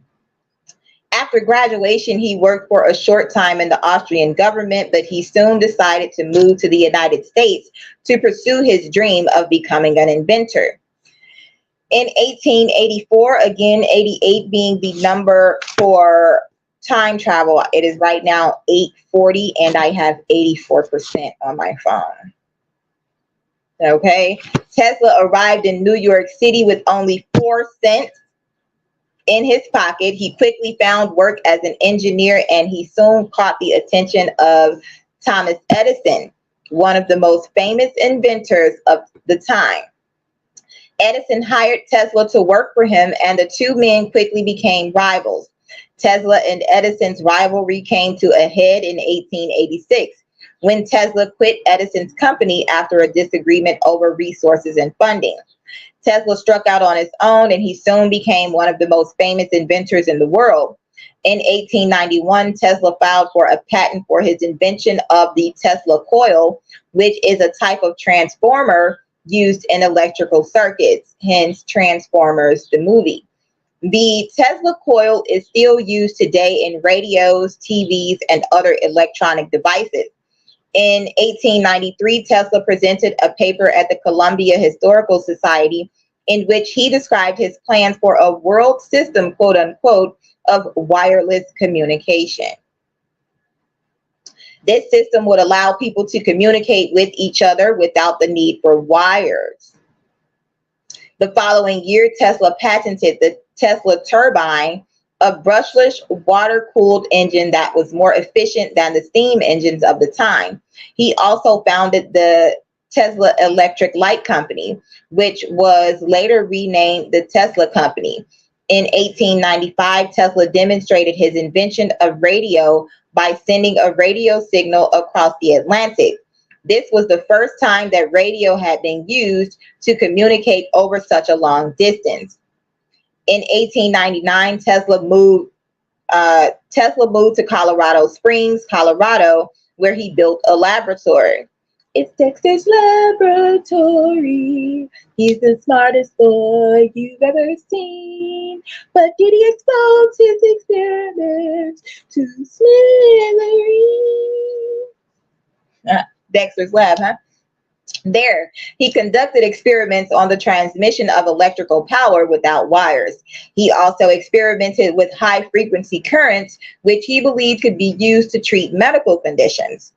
Tesla's inventions made him a celebrity, and he was often featured in the newspapers of the day. He was even hailed as the Wizard of Electricity. Who is the Wizard of Oz? However, Tesla's obsession with his work often led him to neglect his personal life. He was a recluse who rarely left his laboratory, and he was often ridiculed by the press for his eccentric behavior. Despite his eccentricities, Tesla was a brilliant inventor whose work shaped the world of electrical engineering. He died in 1943 at the age of 86. The end of an era.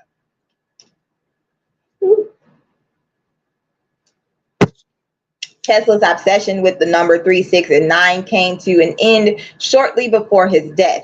In the last few years of his life, Tesla began to lose interest in his work, and he became increasingly reclusive. In the months before his death, Tesla stopped referring to the number 3, 6, and 9 in his private journals.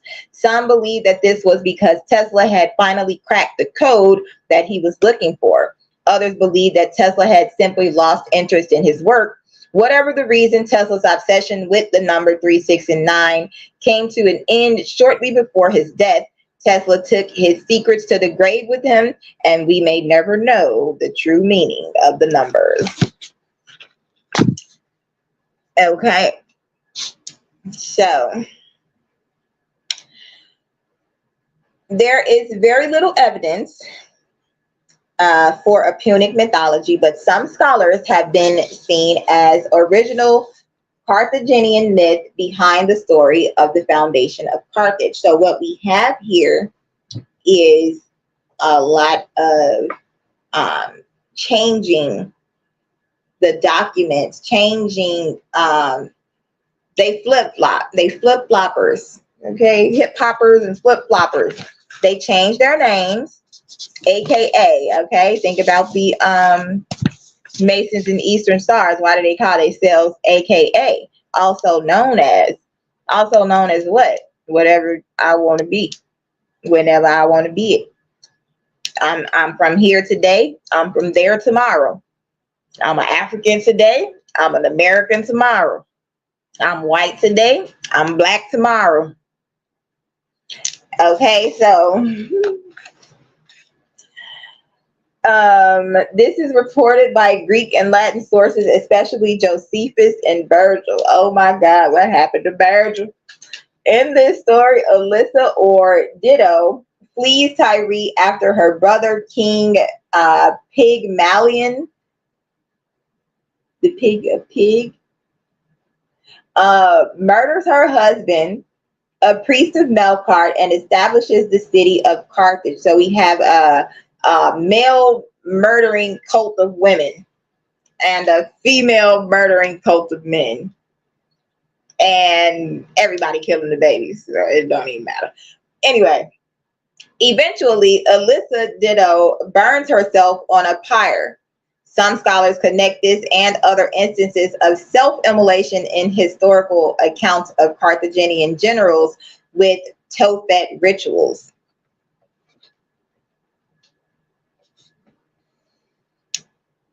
Mm.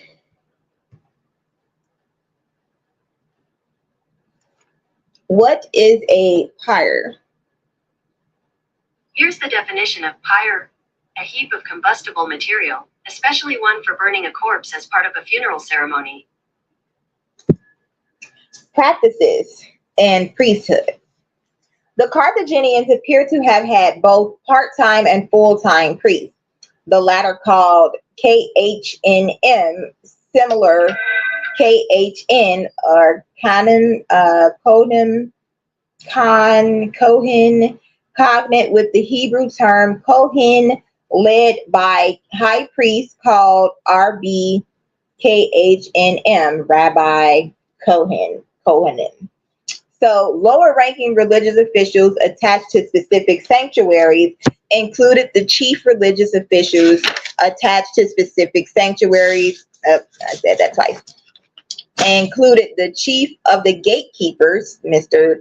Gatewood, and people called servants or slaves of the sanctuary, male BD, female BDT, or MT, and functionaries like cooks, butchers, singers, and barbers. Goddesses may have been worshipped together and shared the same priest. What? Anyway, a class of cultic officials known as the MQM LM, vocalized Mikwim Elim, usually translated awakener of the god, was responsible for ensuring that the dying and rising god Melkart returned to watch over the city each year. Sanctuaries had associations referred to as MRZH in Punic and Neo-Punic inscriptions who held ritual banquets. Hamad Hassan Fantur proposes that the part-time priests appointed in some way by the civil authorities were in control of religious affairs, while the full-time priests were primarily responsible for rites and the interpretation of myth. At Carthage, for example, there was a 30-person council that regulated sacrifices. Some Phoenician communities practiced sacred prostitution. In the Punic sphere, this is attested at Sicca venerea, that sounds like a venereal disease, El Kef. In Western Tunisia and the sanctuary of Venice Erycina at Eryx, Eryx, in Western Sicily. Funerary practices. The funerary practices of the Carthaginians were very similar to those of the Phoenicians located in the Levant. They include the rituals surrounding the disposal of the remains, funerary feasts, and ancestor worship. Is it called I ain't been to a funeral in so long, I forget what the little after party called. Anyway, a variety of grave goods are found in the tombs which indicate a belief in life after death. Cemeteries were located outside settlements. They were often symbolically separated from them by geographic features like rivers or valleys, but now we're living right next to them. A short papyrus found in a tomb at Tal Virtue in Malta suggests a belief that the dead had to cross a body of water to enter the afterlife.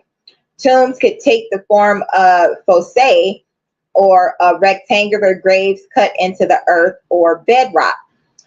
Pozzi, P-O-Z-Z-I, a shallow round pit, and hypogia, which is rock-cut chambers with stone benches on which the deceased was laid.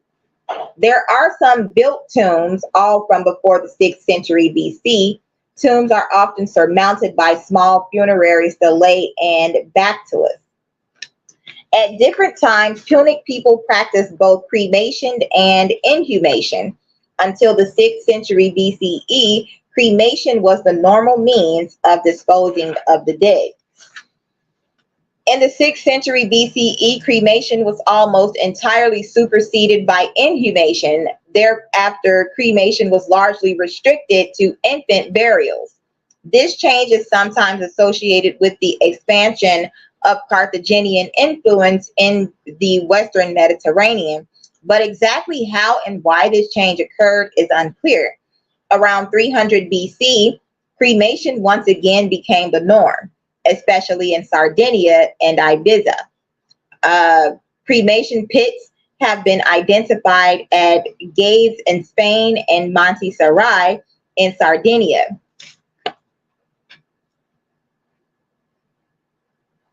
Where are cremation pits located in Chicago? Crematorium, West Chicago.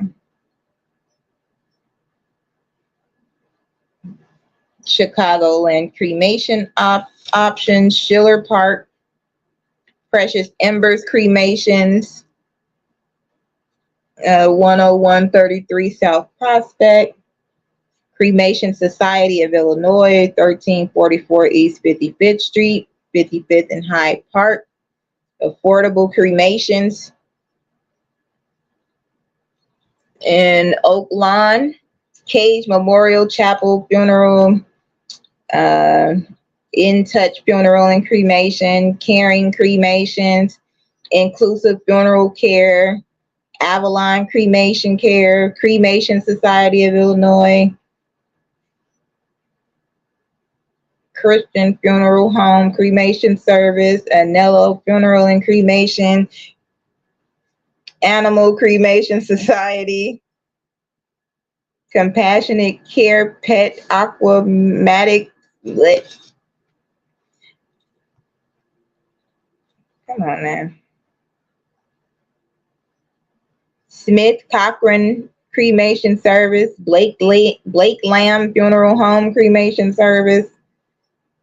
Yeah, they making money off the dead, ain't it? St. Francis Pet Crematorium. So we got the Pet Cemetery. Last Kiss Pet Funeral Service. Euthanasia. God damn. Okay. So again, that's Western Mediterranean. Keep in mind, let's keep Kanye West in mind. So after cremation, the bones were cleaned and separated from the ashes, then placed carefully in urns before burial.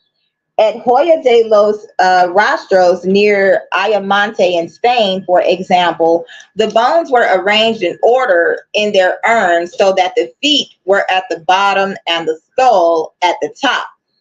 Cremated and inhumed remains could be placed in wooden coffins or stone sarcophagi. Examples are known from Tharos in Sucli in Sardinia, Lilybom in Sicily, Casa del Obispo at Gades in Spain, and Carthage and Kirkwane. Keep hearing that sounded like Kurt Cobain. In Tunisia. Before burial, the deceased was anointed with perfumed resin, frankincense and myrrh, is what I'm thinking. Colored red with ochre or cinnabar, traces of which have been recovered archaeologically. The funeral was accompanied by a feast in the cemetery. This banquet, called a MERS, MRZ, also kind of looks like Misters or Mrs., is attested in inscriptions of the 4th and 3rd centuries BC, but is known in the Levant in earlier periods. The attendees decorated an altar and sacrificed an animal, which they then ate. The feast included the consumption of wine, which may have had symbolic links to blood, the fertility of the earth, and new life, as it did for other Mediterranean peoples. Mind you, they did actually put blood in wine. At the end of the feast, the crockery was smashed or buried in order to ritually kill it. Cemeteries included spaces and equipment for food preparation. The feast may have played a role in determining inheritance and could have symbolized the enduring bond between the deceased and their survivors. These funerary feasts were repeated at regular intervals as part of a cult of the ancestors called RPM, confident with the Hebrew Rephaim. In Neo-Punic text, the RPM or Rephaim are equated with the Latin manes. Now, literally, Mr. Yeshua called me this morning at 4 something talking about how Gethsemane has the word Maine at the end of it, like how they say Maine in Memphis. Okay, the devil know what time it is. Time up. Got to go. Get out. God damn. At Monte Sarai in Sardinia, tombs included amphorae to channel libations offered on these occasions down into the tomb. The funerary stelae and basilisks erected on top of tombs, which are often inscribed with the name of the deceased, anthropomorphized, may have been intended as focus for worship of the deceased within the context of this ancestor cult. Small stone altars were found in the cemeteries at Palermo and Lillebaum in Sicily and are depicted on funerary stelae in Sardinia and Sicily. It appears that fires were lit on top of them as part of purification rites. A range of grave goods are found deposited with the deceased, which seem to have been intended to provide the deceased with protection and symbolize nourishment. These do not differ significantly based on the gender or age of the deceased. Grave offerings could include carved masks and amulets, especially the Eye of Horus, the White Jet, and small glass apotropaic heads or protome, which were intended to nourish the deceased in the afterlife. There's that head again.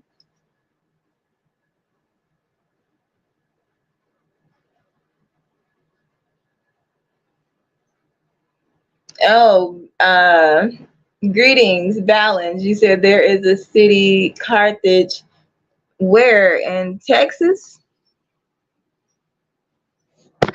Okay. Message. Where are let's see. No. Here is a map. Shut up. Where is Carthage in North America? According to Britannica, Carthage City, seat of Hancock County, Western Illinois, Oh, lies near the shit. Mississippi River, about 85 miles southwest of Davenport, Iowa. Laid out in 1833 and named for the ancient North African city, the community was hostile to the Mormons who settled at nearby Nauvoo in 1839. Oh my God. How did I not see this? Okay, Spirit. Okay, Balance. Thank you. Let's go. Okay. Yeah. It's Judgment Day. 85. The year I was born. 18. Come on, let's go. So, where was I? They were often accompanied by a standardized set of feasting equipment for the deceased, consisting of 2 jugs, a drinking bowl, and an oil lamp.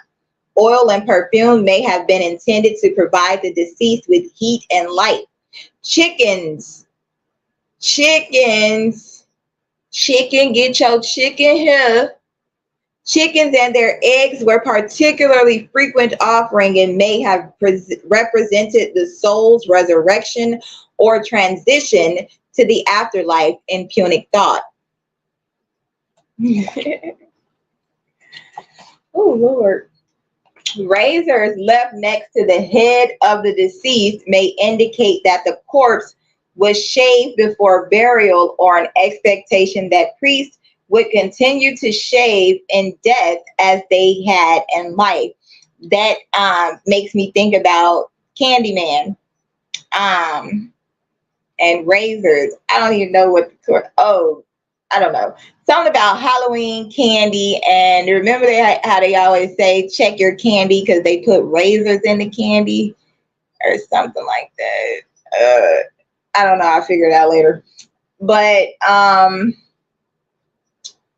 Bronze symbols and bells found in some tombs may derive from songs and music played at the funeral of the deceased, perhaps intended to ward off evil spirits.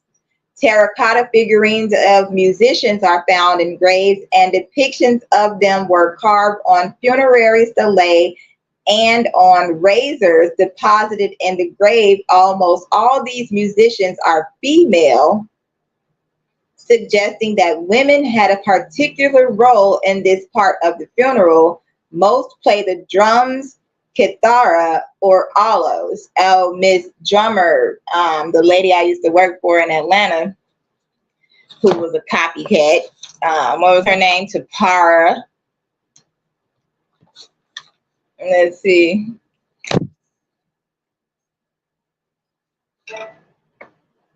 Who is Tapara from the Bible?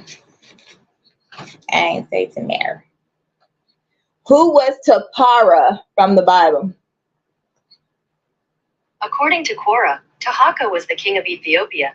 He reigned during the 7th century BC and is listed on the biblical timeline chart during that time period.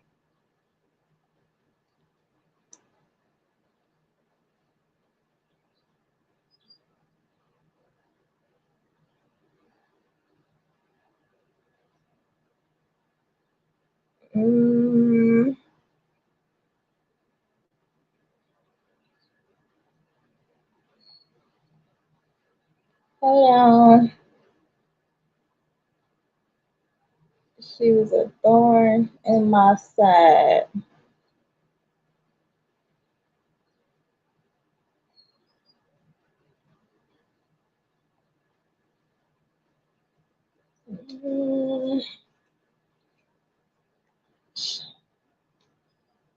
Okay, I'll have to get that later. Anyway. But yeah, the drummers. Her name was something drummer.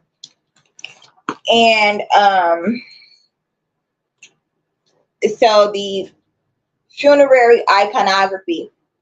Most Punic grave stelae, in addition to an engraved text and sometimes a standing figure bearing a libation cup, show a standard repertoire of religious symbols. It is thought that such symbols, which may be compared to a cross on a Christian gravestone, generally represent deities or beliefs related to the afterlife, aimed probably at facilitating or at protecting the eternal rest of the deceased. The symbols also helped the large majority of people who were illiterate to understand the function of the stele. The main Punic funerary symbols are the so-called Tanit symbol, a female figure built up from a triangle, aka the body, plus a circle or the head, and a horizontal line, the arms, often with hands stretched out upwards. It's given hangman, like the stick figure. The symbol often appears on stelae dedicated to the two gods, Tanit, Fanabal, and Baal Hanan. Of unknown origin, unlike the other funerary symbols, the worship of Tanit or Tinit seems autonomous.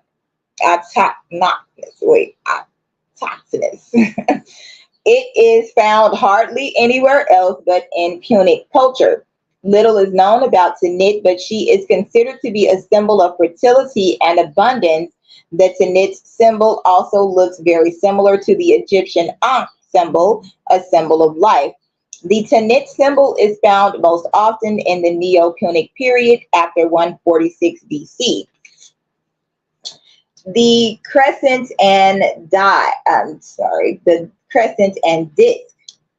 A very common symbol of Carthaginian grave stele, a circle covered by a sickle, probably portraying the new crescent and full disc moon. This symbol seems to refer to the passage of time, but the precise meaning is unknown. Used rarely on later Neo-Punic stele, sometimes replaced by a rosette and crescent, where the rosette is placed above an inverted ship-like crescent. A raised right hand, hand palm outward, seemingly picturing a blessing of prayer, often combined with a text like "He, the God, blessed me" or "I was blessed." The symbol disappeared completely by the Neo-Punic period.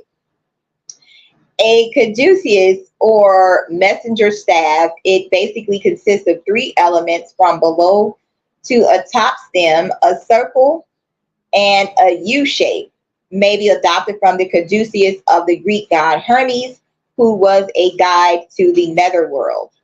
However, in Carthage, the caduceus symbol often seems to have been associated not with death, but with healing, and with Eshmun, the god of healing.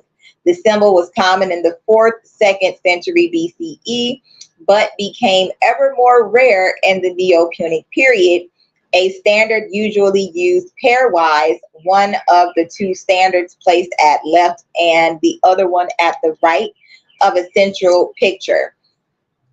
Often combined with the Tanit symbol in the 2nd century BCE, it fused with the caduceus. A bottle or vase symbol appearing in the 4th and 3rd century BCE.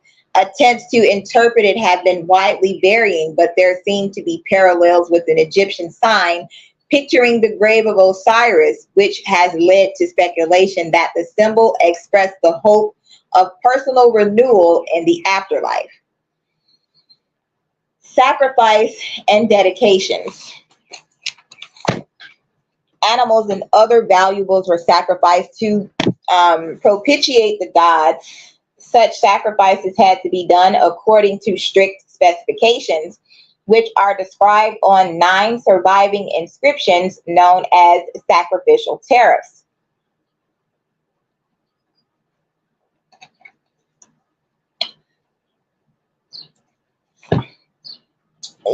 The longest of these is Chi 69. Now, Chi in the Vampire Diaries was like this magical, and he was able to siphon other people's magic or energy. Basically, could kill them with the touch of his hand. And then there's that number 69 again. So, known as the Marseille Tariff, after its find spot, which probably originally stood in Carthage. It lists the portions of sacrifices that the priests of the temple of Baal, Saturn, were entitled to. The other sacrificial tariffs are CIS 1, 165, 167 to 170, 3915 through 3917, all found in North Africa or north of North America. These tariffs are similar to a pair of 5th century BC tariff inscriptions found at the Phoenician city of Kition in Cyprus. They also share some terminology and formulae with Ugaritic and Biblical Hebrew text on sacrifice. There is also a list of festival offerings, CIS 1.166, and many short votive inscriptions, mostly associated with the Tophet or the top hex. Many of these Tophet inscriptions refer to the sacrificial ritual as MLK, vocalized Mok, M-U-L-K, or Mok, M-O-L-K, which some scholars connect with the biblical Moloch. Votive inscriptions are also found in other contexts.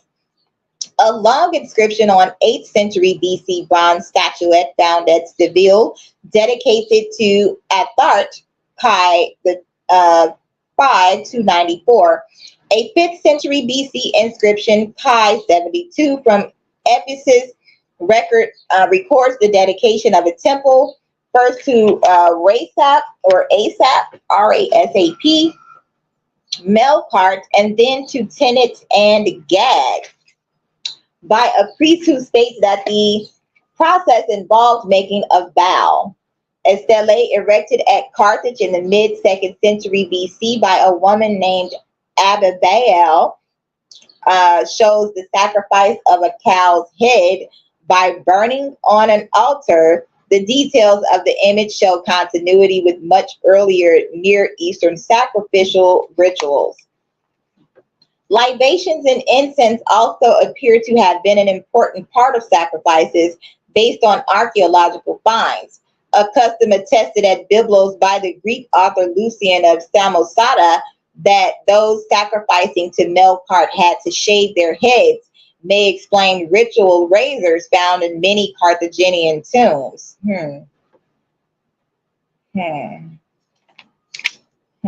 Bald head, scallywag, ain't got no hair in the back, gelled up, weaved up, your head's messed up.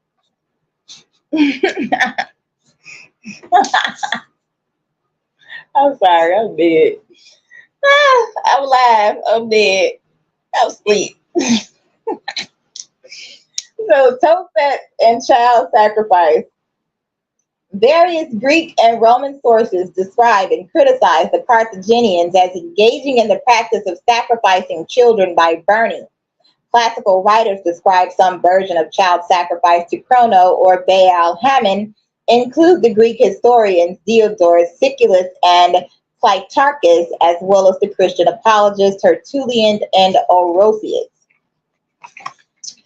These descriptions were compared to those found in the Hebrew Bible describing the sacrifice of children by burning to Baal and Moloch at a place called Tophet.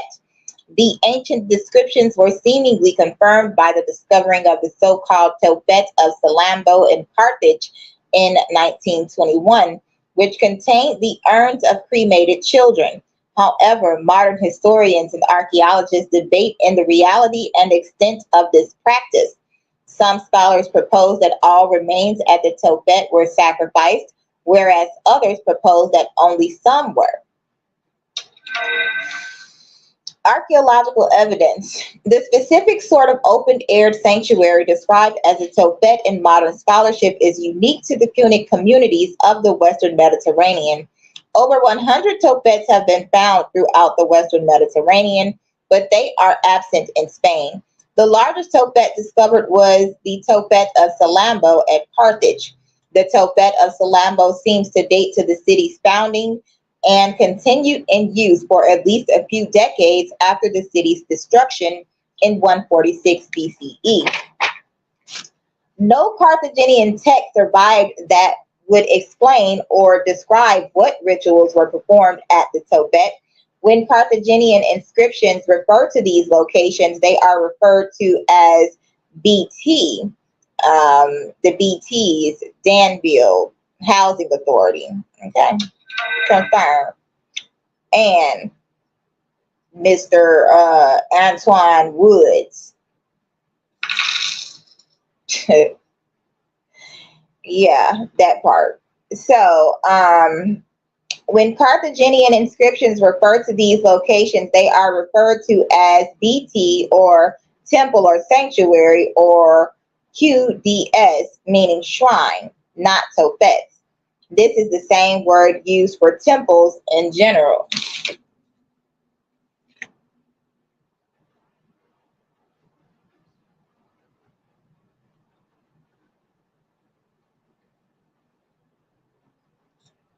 What is the largest shrine in Illinois? According to Wikipedia, National Shrine of Our Lady of the Snows. Tina Snow. Meg the Stallion. The stallion with the man meat. The lady, the lady with the man parts is the devil with titties. Okay. So, as far as the archaeological evidence reveals the typical ritual at the Tophet, which, however, shows much variation, began by the burial of a small urn containing a child's ashes. Sometimes Tanit was erected, and a few occasions a chapel was built as well. Uneven burning on the bones indicate that they were burned on an open-air pyre. The dead children are never mentioned on the stele inscriptions, only the dedicators and that the gods had granted them some request. And pestilence. While Tophets fell out of use after the fall of Carthage on islands formerly controlled by Carthage, in North Africa they became more common in the Roman period. In addition to infants, Some of these Tophets contain offerings only of goats, sheep, birds, or plants. Many of the worshippers have Libyan rather than Punic names.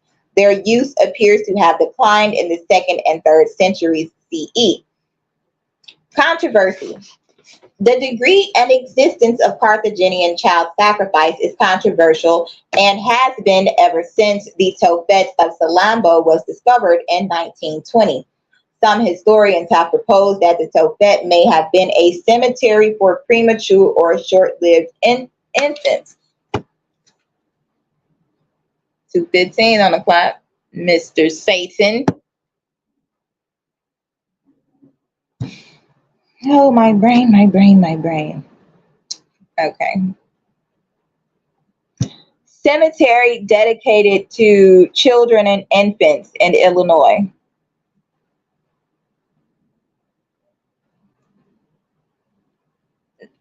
The suburban cemetery for wayward girls and their babies. What?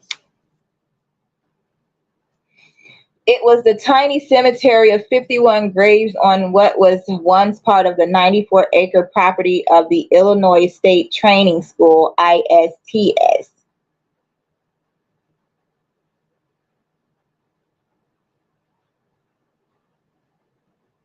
Parents can't find graves in Burr Oak, Babyland. That's where my family lives. And well, that's the school my son was just attending, Burr Oak Academy in Calumet Park. Mind you, my son wasn't supposed to be in anybody's school. But they wanted to try to steal him, try to make me look crazy, put me in a crazy house, try to kill me in the streets, in the wilderness, in Memphis, sending me crazy men. You're not going to send me anything because I already know what you're doing before you're going to do it. So, like Sister Nun, the ghetto nun say, like motel backwards, let them or eat them. And what he say? They eat them up. Don't ever play with me. So,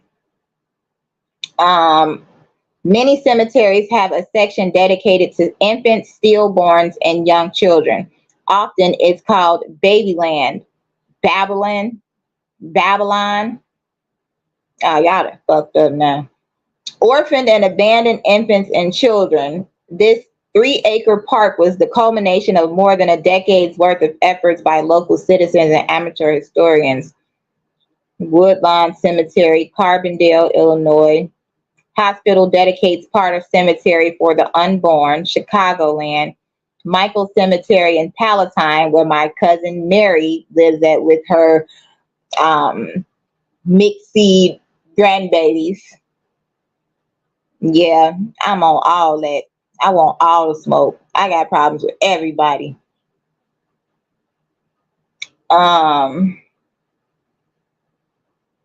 Resurrection Catholic Cemetery and Mausoleum. Oak Ridge Cemetery, Illinois' largest municipal cemetery in the state, comprising 365 acres of rolling hills, trees, and tombs.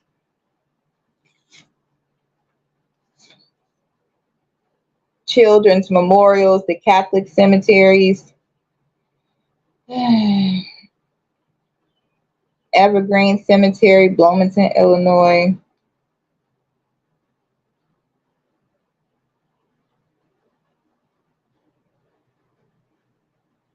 Oak Ridge Cemetery, McHenry County Cemeteries. Yeah, okay.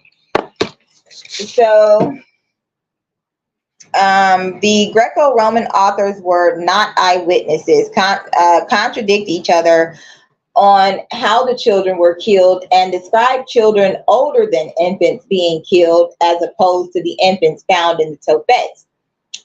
Accounts such as Plutarchus's, in which the baby dropped into the fire by a statue, are contradicted by the archaeological evidence. There are not any mentions of child sacrifice from the Punic Wars, which are better documented than the earlier periods in which mass child sacrifice is claimed. Child sacrifice may have been overemphasized for effect. After the Romans finally defeated Carthage and totally destroyed the city, they engaged in post-war propaganda to make their arch enemies seem cruel and less civilized. Matthew McCarty argues that even if the Greco-Roman testimonies are inaccurate, even the most fantastical slanders rely upon a germ of fact. Many archaeologists argue that the ancient authors and the evidence of the Tophet indicates that all remains in the Tophet must have been sacrificed. Others argue that only some infants were sacrificed. Paulo Zella argues that the weight of classical and biblical sources indicate that the sacrifices occurred. He further argues that the number of children in the Tophet is far smaller than the rate of natural infant mortality. In Zella's estimation, prenatal remains at the Tophet are probably those of children who were promised to be sacrificed but died before birth, but who were nevertheless offered as a sacrifice in fulfillment of a vow. He concludes that the child sacrifice is probably done as a last resort and probably frequently involved the substitution of an animal for the child. What does the Bible say about making a vow? Look at the devil. According to web.mit.edu, when you make a vow to God, do not delay in fulfilling it. He has no pleasure in fools. Fulfill your vow. It is better not to vow than to make a vow and not fulfill it. Do not let your mouth lead you into sin. Why she ain't say that part? That was the last part of it. Ecclesiastes 5, that's the NIV. Okay. So,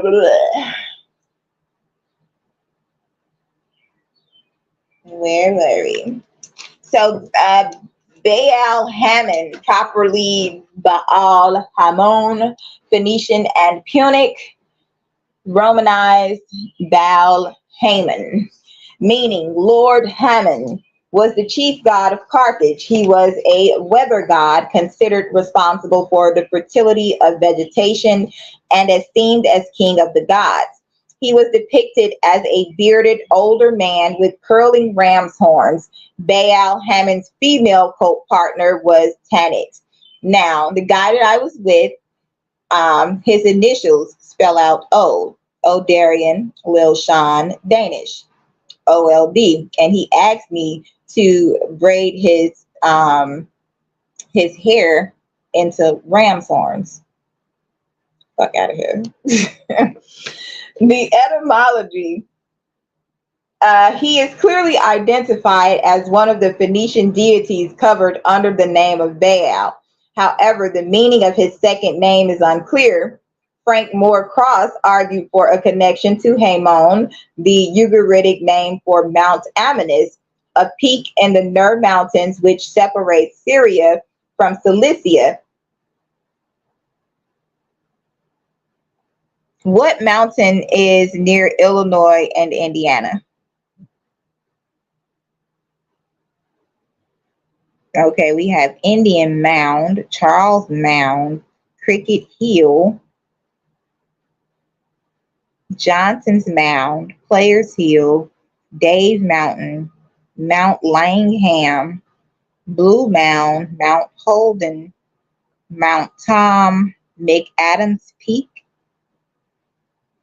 Hanging Rock, Mount Baldy. Not Mount Baldy. Oh, my word. Mount Hoy, Notiker's Mountain, and Hamburg Hill. Okay, let's see.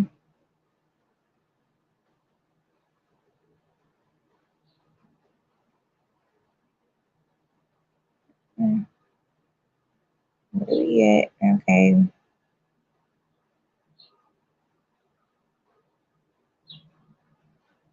I'm gonna say Mount Langham.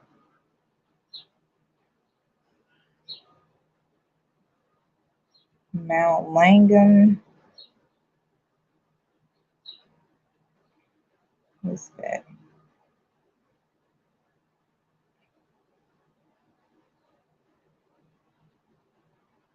Yeah, it looks like Mount Langham is between the two. Um, okay, let's see what mountain is closest to Hammond, Indiana.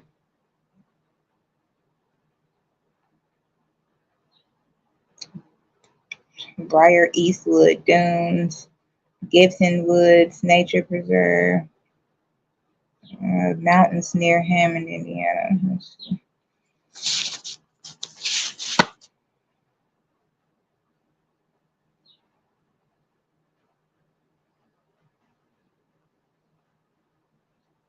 The highest peak, Blue Mounds, 155 miles northwest, and that's Kanye's daughter's name. And the nearest peak, 6 miles northwest, elevation 685 feet. The first one is 1719, 17 being a number for God, 17 also the number, the highway that my family stayed on in Mississippi. The devil's backbone. Okay, I see 669 and I see Mount Trashmore. What the hell? What in the Grinch stole Christmas is going on?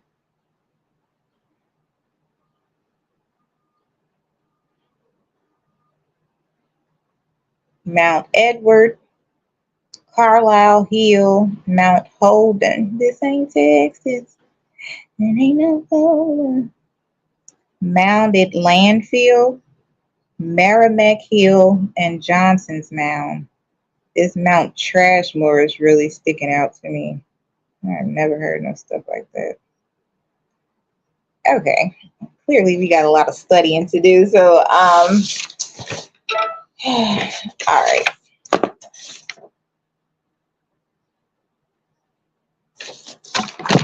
So,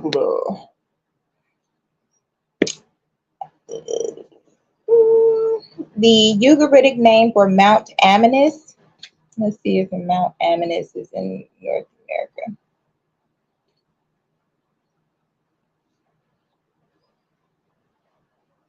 Mount Amanus near me.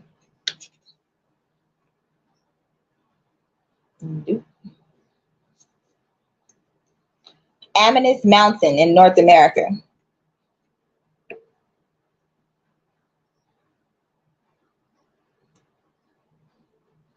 Crazy Mountains, often called the Crazies, is a mountain range in central Montana, Alphalic Province, Montana. Hannah, Montana.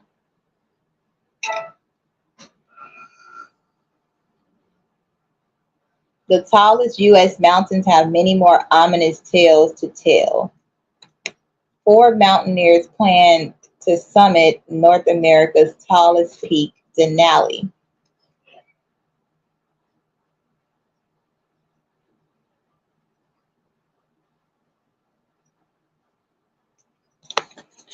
Okay, so a peak in the Nur Mountains, which separates Syria from Sicilia. In the 19th century, when Ernest Renan excavated the ruins of Hammon, the modern Al Alamid between Tyre and Acre, he found 2 Phoenician inscriptions dedicated to El Hammon, or the god of Hammon.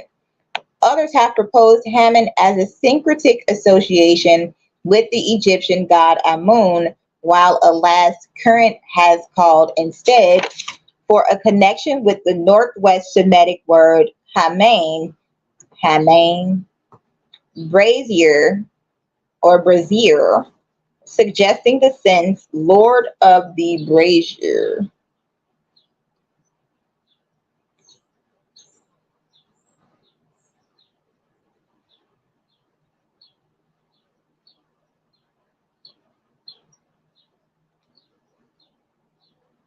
Brazier. Brazier. Brazier. Hoosier. Brazier. I'm getting Brazier. I'm gonna knock it, yep, like fight night, bow. Hit it with the left, hit it with the right. Okay, and we were on Fraser Boulevard. That was the first street that we were on when I went to Memphis. Fraser etymology. According to the bump, Fraser may also come from the French word fraisier, meaning strawberry or strawberry plant. For an extra sweet touch, this name can also connect baby to. It also means of the forest men.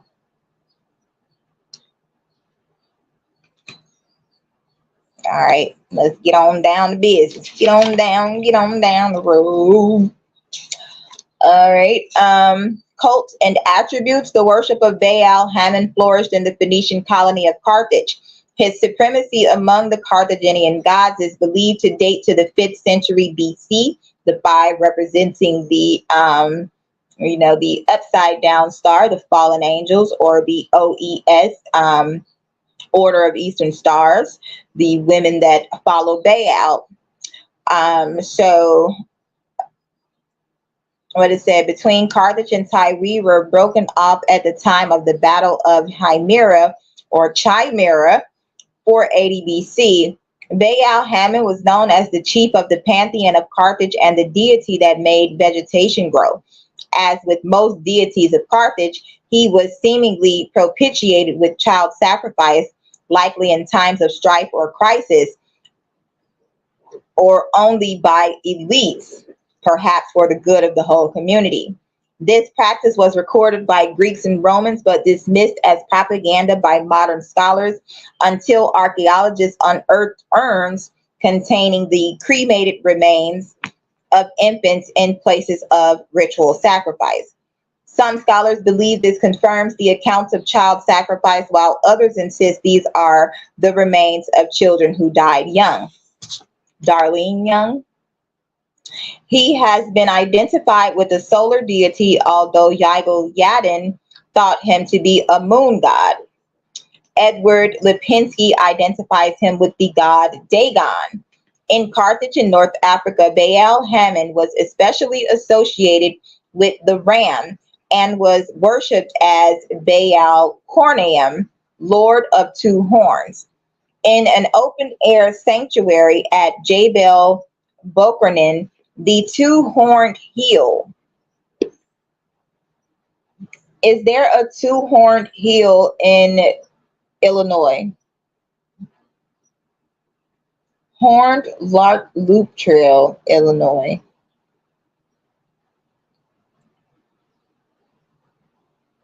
Horn Horseshoe Mountain.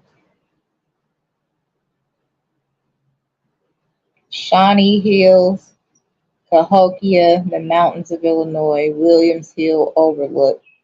Second highest point in Illinois, Williams Hill Overlook.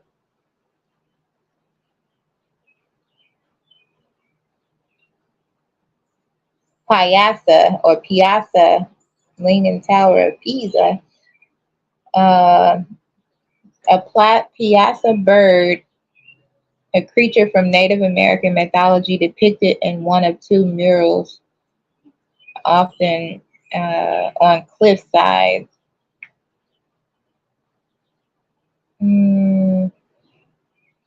They have a burning star state fish. Illinois, Forts of Illinois, Hills, Forts.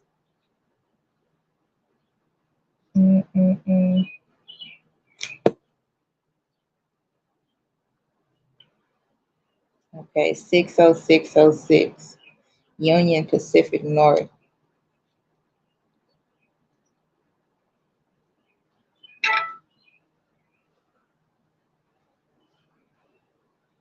Gravity Hill, Gravity Falls.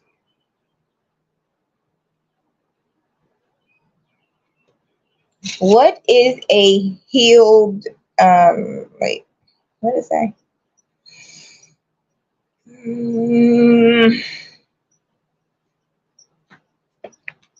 What is a horned heel? According to Wiki of Westeros, Phantom, Hornhill is the seat of House Tarley in the Reach. It is located southeast of Highgarden. with Lord Randall Tarley and his son and heir Dickon having been executed by Daenerys Targaryen. Dickon. The rightful ruler of Horn Hill would be Lord Tarley's daughter Tala. Taylor. What's that girl name? The water song.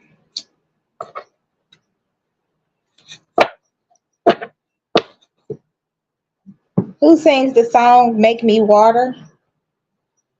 Water was recorded by Tila. Who is Tyler? According to Wikipedia, Tyler Gregory Okonma, known professionally as Tyler, the Creator, is an American rapper, singer, record producer, and fashion designer. Tyler Perry. Does Tyler Perry have a daughter? So Tyler Perry has a son named Ammon. You gotta be kidding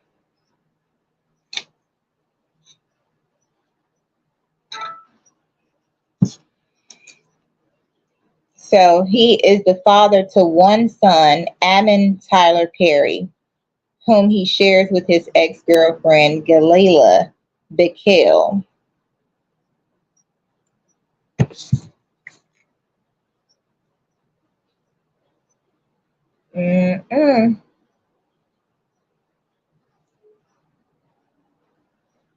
The Gila monster, what? The Gila monster?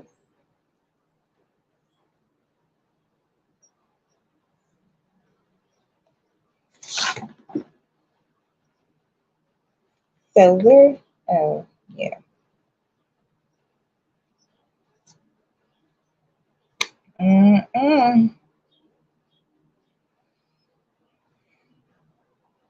What is the Gila monster? According to Wikipedia, the Gila monster is a species of venomous lizard native to the southwestern United States and the northwestern Mexican state of Sonora. Shake, shake, shake, Sonora, shake your body, right?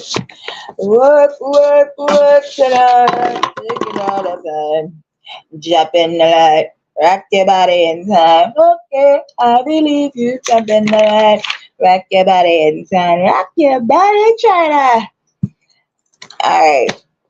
The interpretation of Greco identified him with the Titan Cronus. In ancient Rome, he was identified with Saturn, and the cultural exchange between Rome and Carthage as a result of the Second Punic War may have influenced the development of the festival of Saturnalia. Attributes of his Romanized form as an African Saturn indicate that Hammon, Ammonus, and Philo's work was a fertility god. Legacy. There is a survival in modern times in Onomastics with some first names in use, particularly in Tunisia, grafted onto the name of the god. Algerian, Tunisia, and many other spoken forms of Arabic refer to Baali or Baali. Farming to refer to non-irrigated agriculture. What lands in North America are non-irrigated?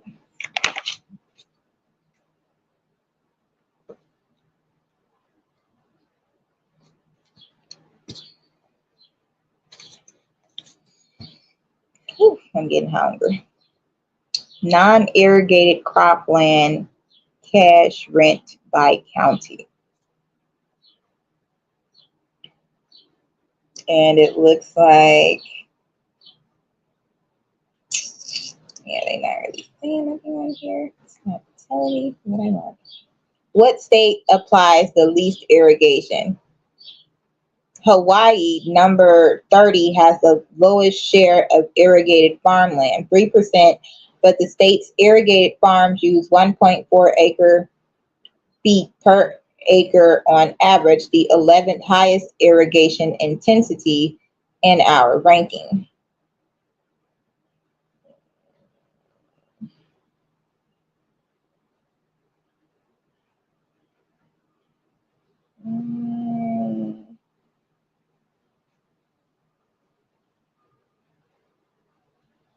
Okay. Okay.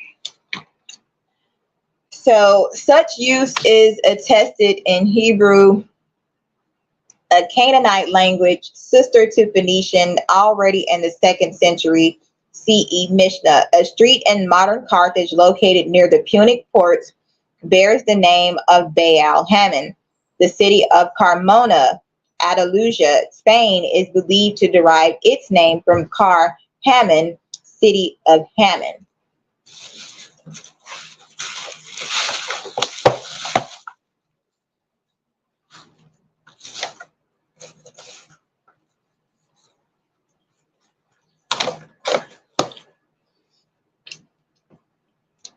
Onomastics.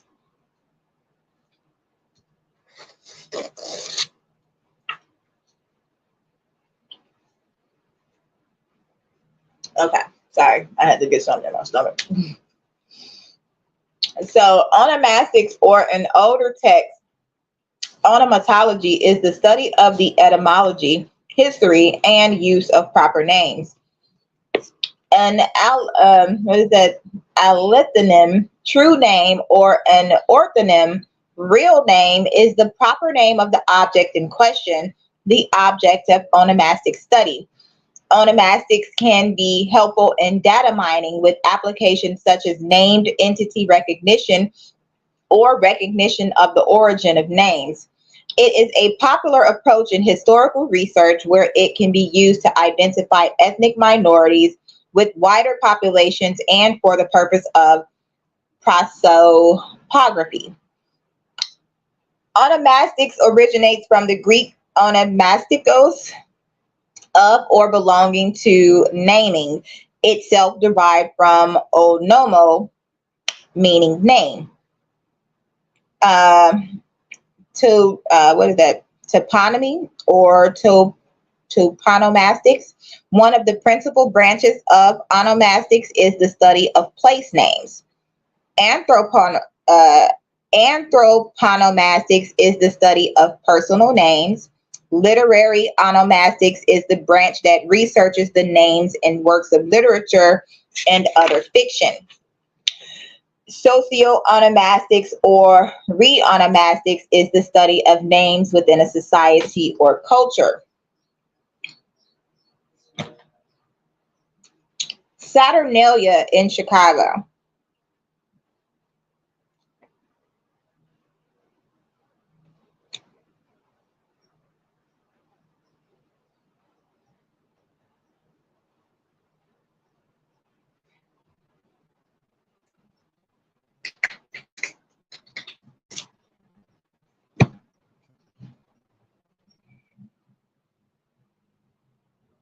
Do 312. Saturnalia is a progressive metal band from the Twin Cities of Minnesota, having only formed in the summer of 2010. This stimulating septet has been quickly gathering a fan base from the surrounding Midwest metal scene and has accomplished much more than most groups within their genre. By combining their interest in science, cinema, and Nintendo, along with technical proficiency, blah, blah, blah. And then it says want to do gay stuff in Chicago. What the? Y'all going down, bro.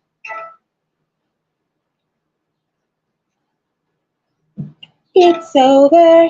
It's over now. It's over. It's my turn now. Okay.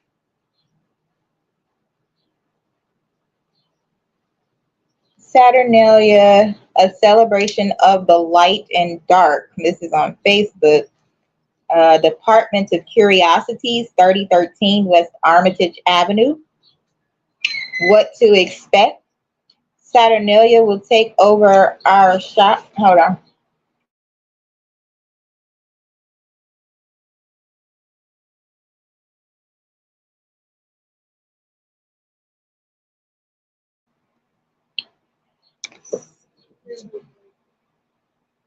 I'm gonna get up in a second. She says Saturnalia will take over our shop from December 10th to 18th, where we will showcase the wares of fellow independent designers and artisans. Department of Curiosities. Curiosity killed the cat.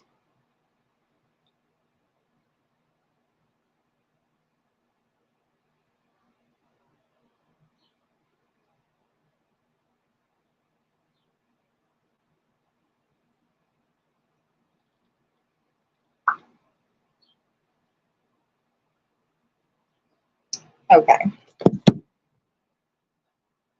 let's see if they have a festival coming up this year. Saturnalia in Chicago 2024.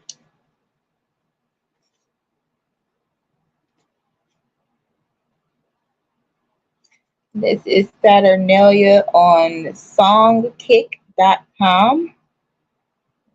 Okay. Oh, they don't have one coming up this year. Salt Lake City, Utah, Saturnalia 2023.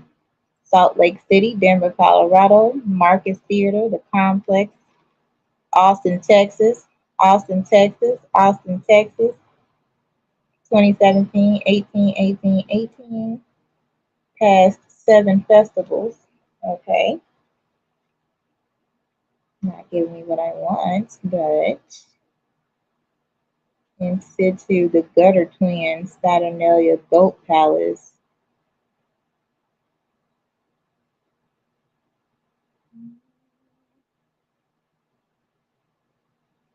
Okay, let me hurry up. I gotta go. Gotta fix my son some food. Okay, so Saturnalia is an ancient Roman festival in honor of the god Saturn, held on 17 December of the Julian calendar and later explained with festivities through 19 December. I'm sorry, I gotta do this right quick.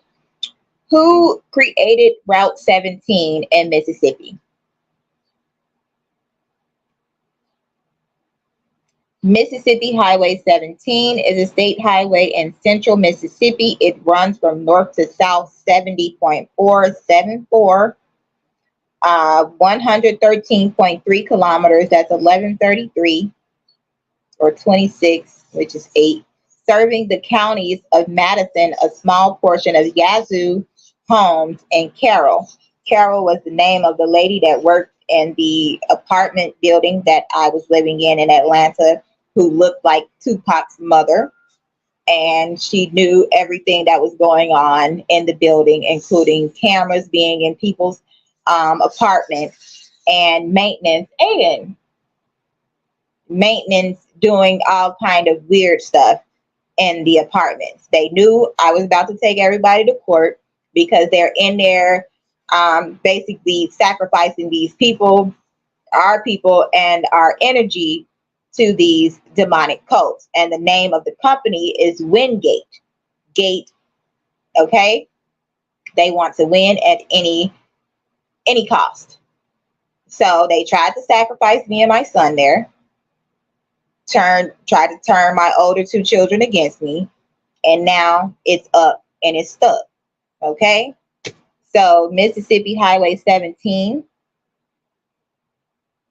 begins rural Madison County, Madison, my Uncle Jermaine's baby mama, near the community of Farm Haven at an intersection with MS 16, with the road continuing south into the community at Summerlin Road. Oh, and it said Holmes County. Holmes was an ex that I dated. His first name was the Devil, Devell, DeVille Holmes. Okay, all right. And he tried to break my nose, but of course God said no.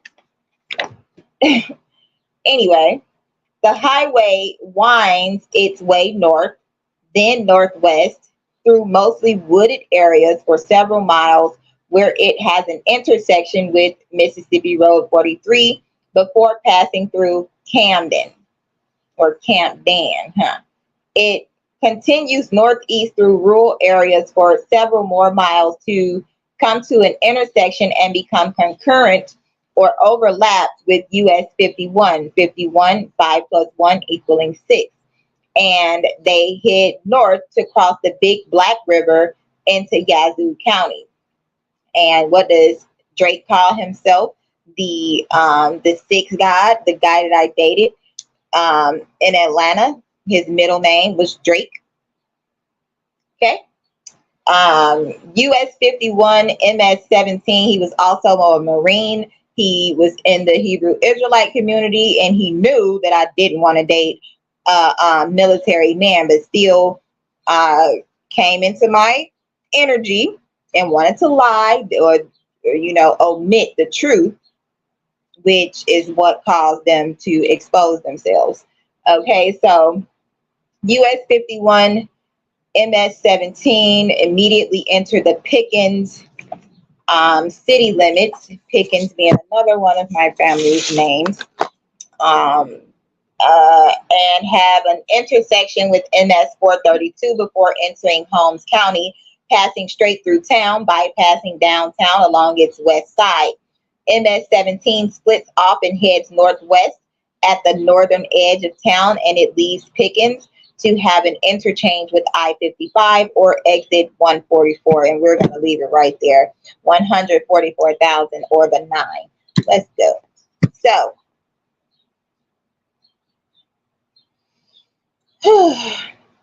the holiday of Saturnalia was celebrated with a sacrifice at the Temple of Saturn in the Roman Forum, and a public banquet followed by private gift giving, continual partying, and a carnival atmosphere that overturned Roman social norms. Gambling was permitted, and masters provided table service for their slaves, as it was seen as a time of liberty for both slaves and freedmen alike. So it's really like a joke on the slaves. Like, because why is you playing with me? Because I got to go right back to being a slave. Oh, they so irritating. A common custom was the election of a king of the Saturnalia, who gave orders to people which were followed and presided over. The merrymaking, the gifts exchanged were usually gag gifts or small figurines made of wax or pottery known as sigillaria. The poet Catullus called it the best of days. Saturnalia was the Roman equivalent to the earlier Greek holiday of Pronia, which was celebrated during the Attic month of Hecatombion in late midsummer.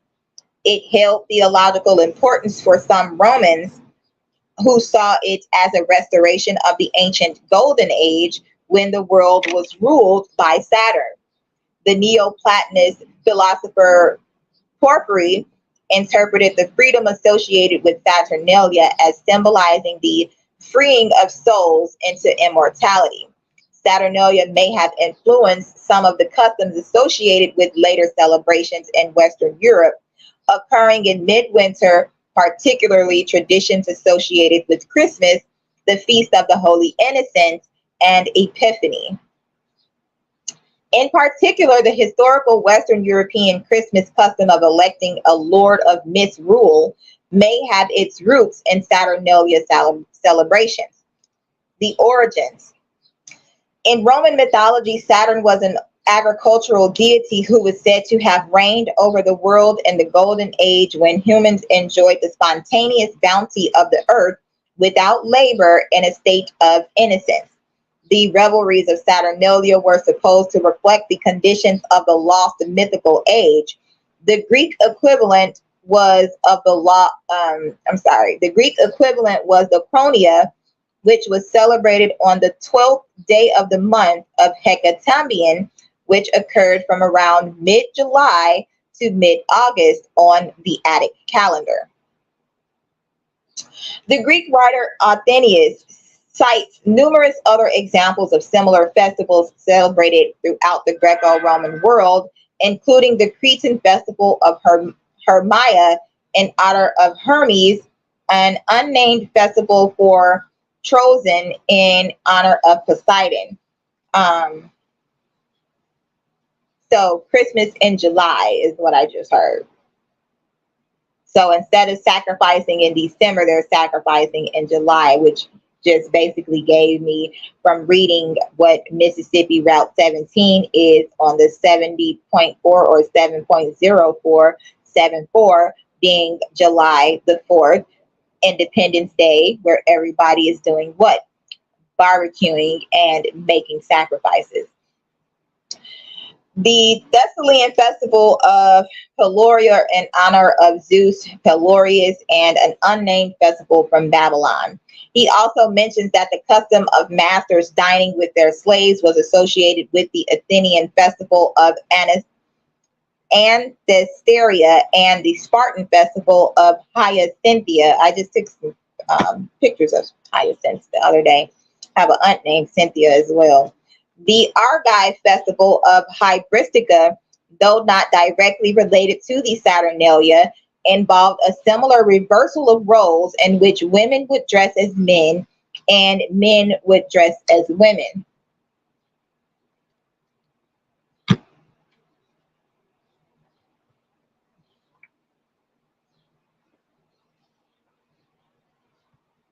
One second.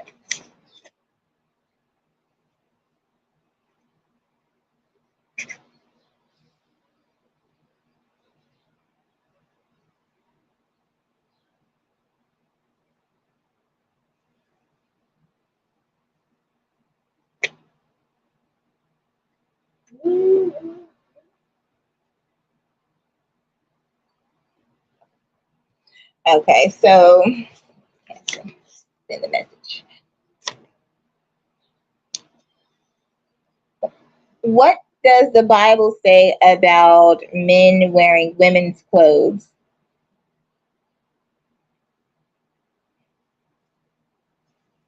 Deuteronomy chapter 22, verse 5. A woman shall not wear man's clothing, nor shall a man put on a woman's clothing. For whoever does these things is an abomination to the Lord your God. So the ancient Roman historian Justinus credits Saturn with being a historical king of the pre-Roman inhabitants of Italy.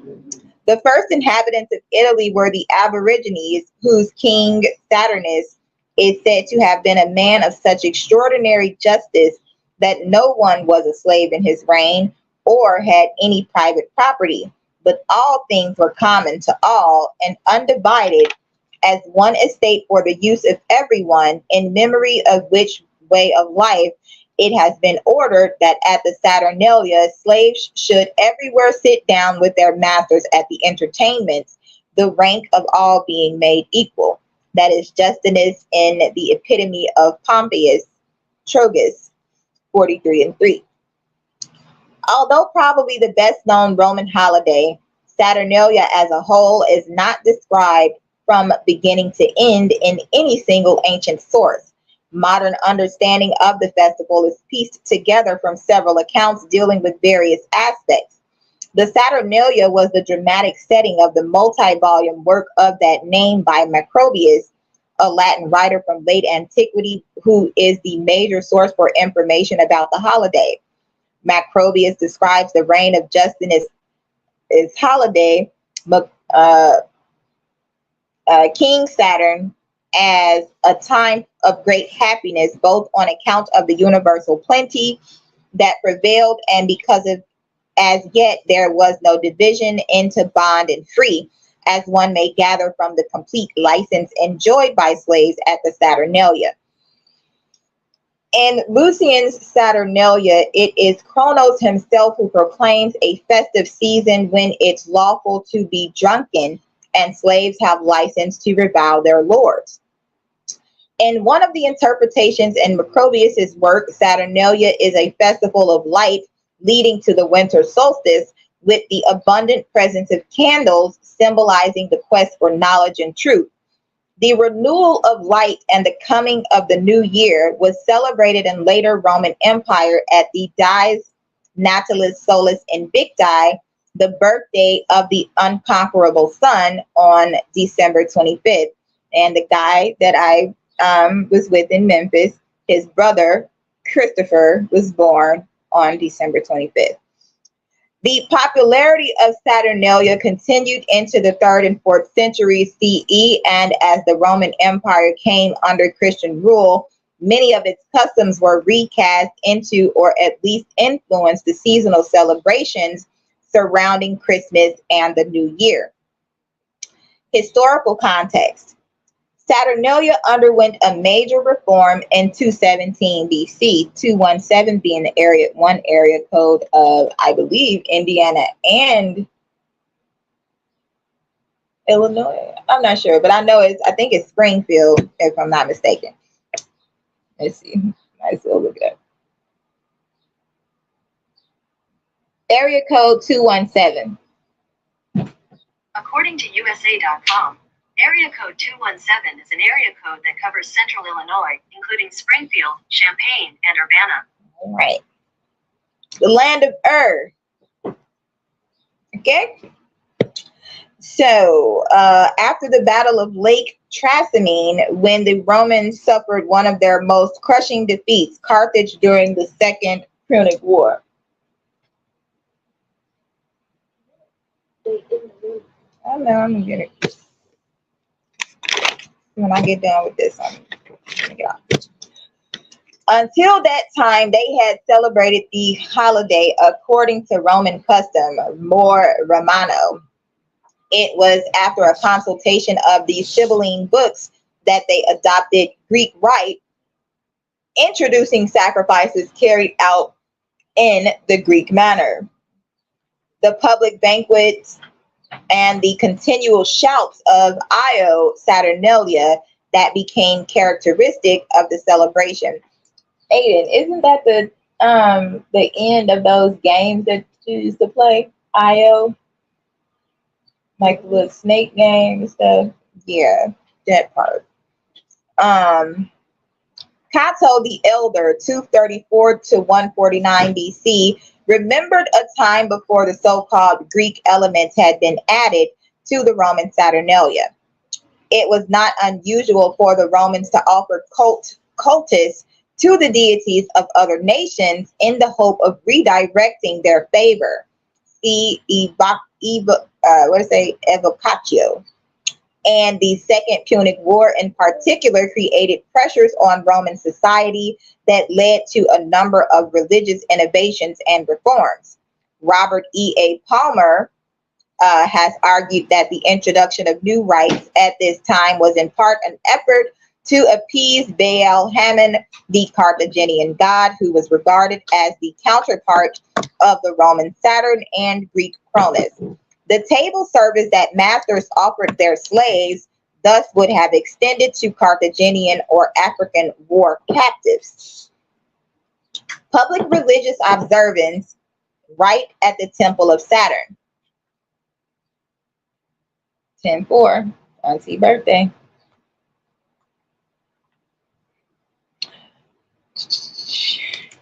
Tempo. Ezra Tempo.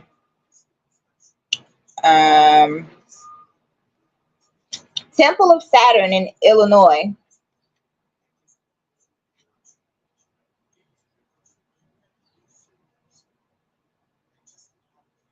Let's see. Where does the constellation of Saturn sit over Illinois?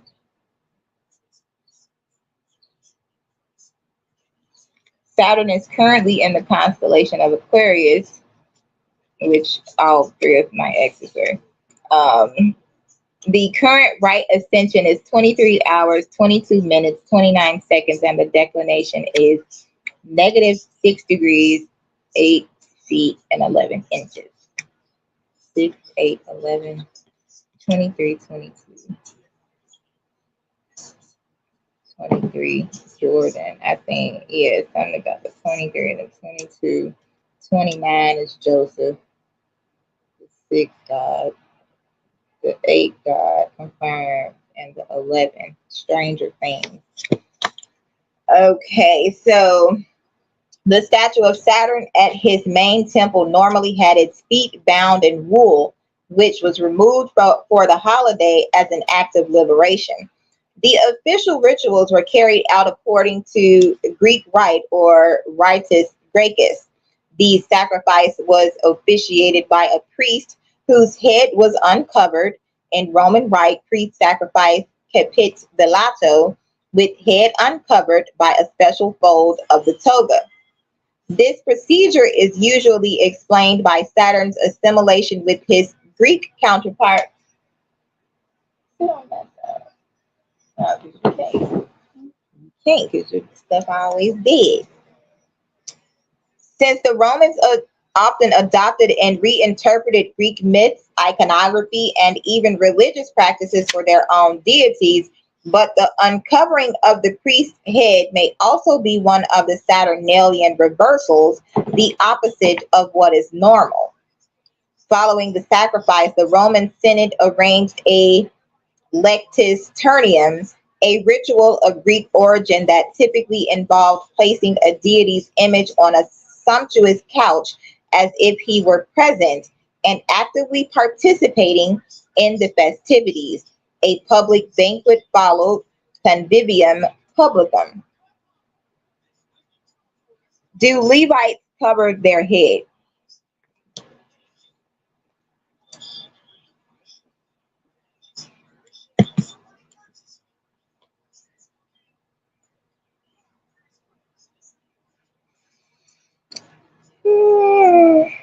So, why did Leviticus confirm? Why did Leviticus chapter 10, verse 6 instruct priests to always cover their head in the temple, but Paul in 1 Corinthians 11:4 instructs men to uncover their hair while praying? All right, now we just ponder on that for a second. Following the sacrifice, the Roman Senate arranged a lectusterium, a ritual of Greek origin that typically involved placing the deity's image on a sumptuous couch. That's why I keep seeing these fucking couches. That's why it's a couch in the basement. And a damn bench. Two benches in the basement. I'm staying with family right now. I'm judging my family right now. We all know that the sword comes to the house of Judah and Levi first, okay? Kings and the priests. The insider takedown. Y'all should have left me alone. And now it's on and cracking.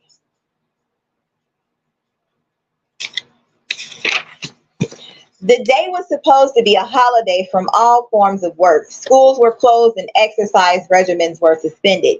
Courts were not in season, so no justice was administered and no declaration of war could be made. After the public rituals, observances continued at home. On 18 and 19 December, which were also holidays from public business, families conducted domestic rituals. They bathed early, and those with means sacrificed a suckling pig, a traditional offering to the earth deity. Now, like I said, if you pay attention to my Facebook page, I posted a picture of a white woman with, she said that she made a baby with a black man and he left her single with a monkey. The baby looked like she said a gorilla. And I said the baby actually looked like a pig gorilla.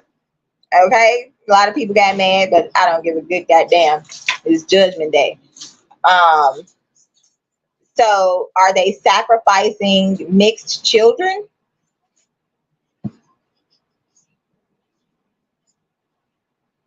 The sacrifice of mixed blood children.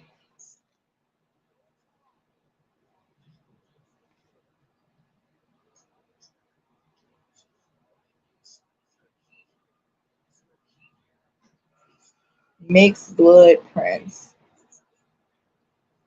Sacrificing his son in the process.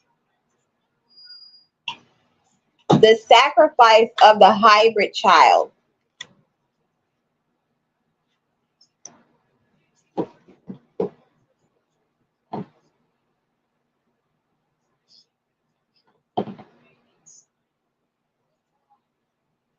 Bring me one, Ed. Bring me one.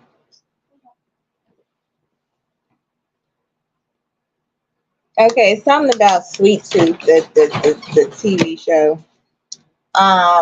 Okay. Human offerings. Saturn also had a less benevolent aspect. One of his consorts was Luau. The Lua. Who are the Lua? No, y'all don't want to talk.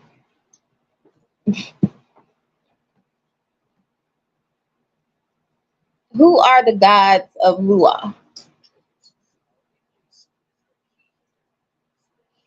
Okay, so this one brought up Lu. Lugh, the god of justice, war, kingship, craftsman, Lu or Lug.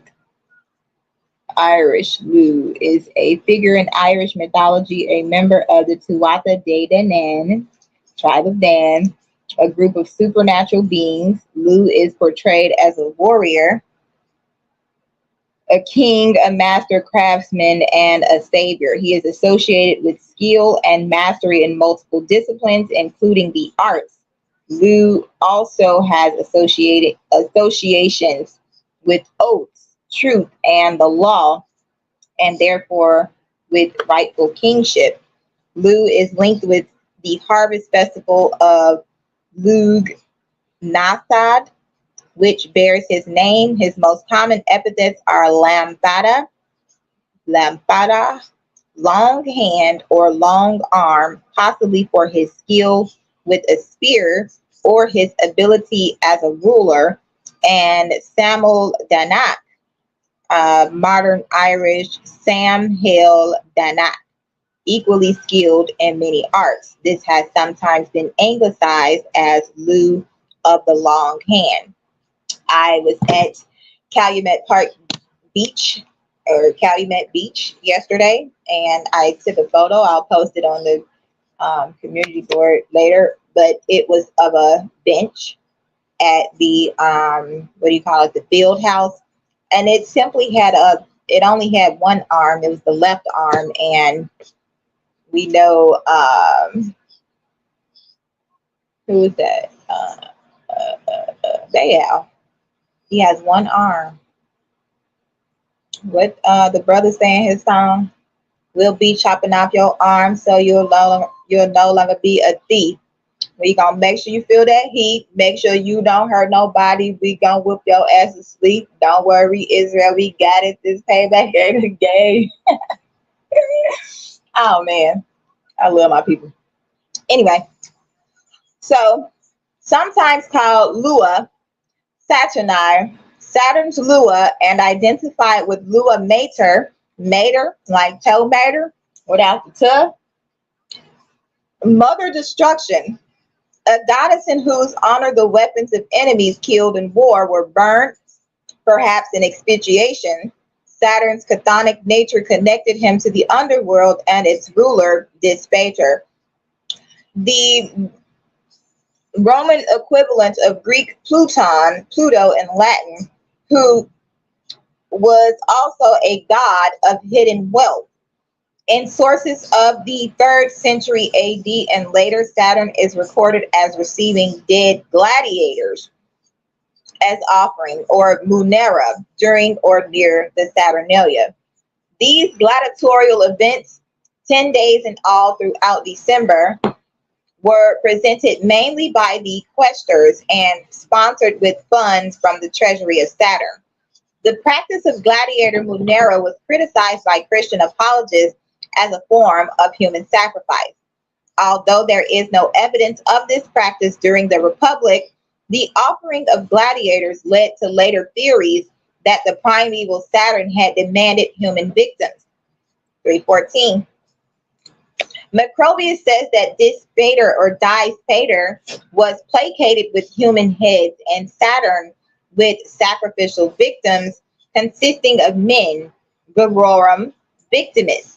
In mythic lore, during the visit of Hercules to Italy, the civilizing demigod insisted that the practice be halted and the ritual reinterpreted. Instead of heads to Dispater, the Romans were to offer effigies or masks or oscilla. A mask appears in the representation of Saturnalia in the calendar of Philocalus. When I was in Atlanta, we had a big family brawl.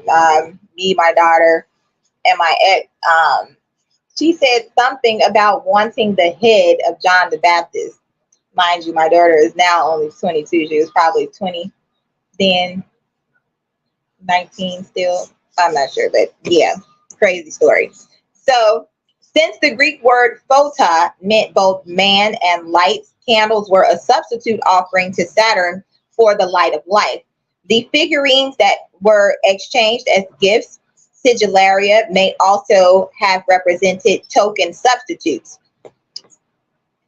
Private festivities and role reversal.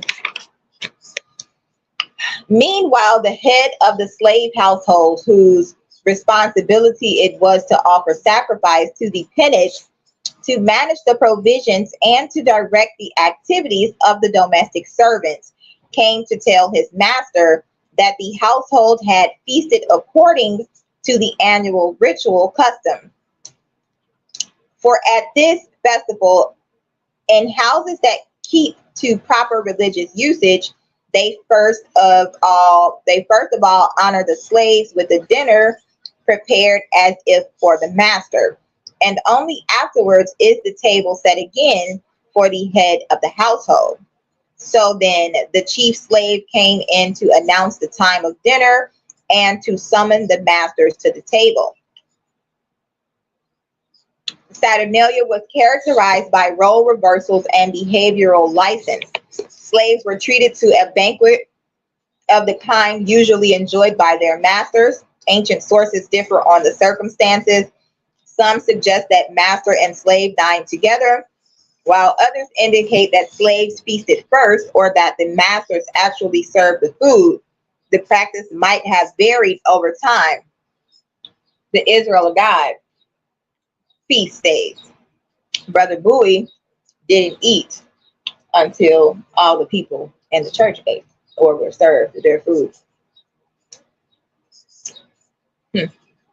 Something about Saturnalia license also permitted slaves to disrespect their masters without the threat of punishment.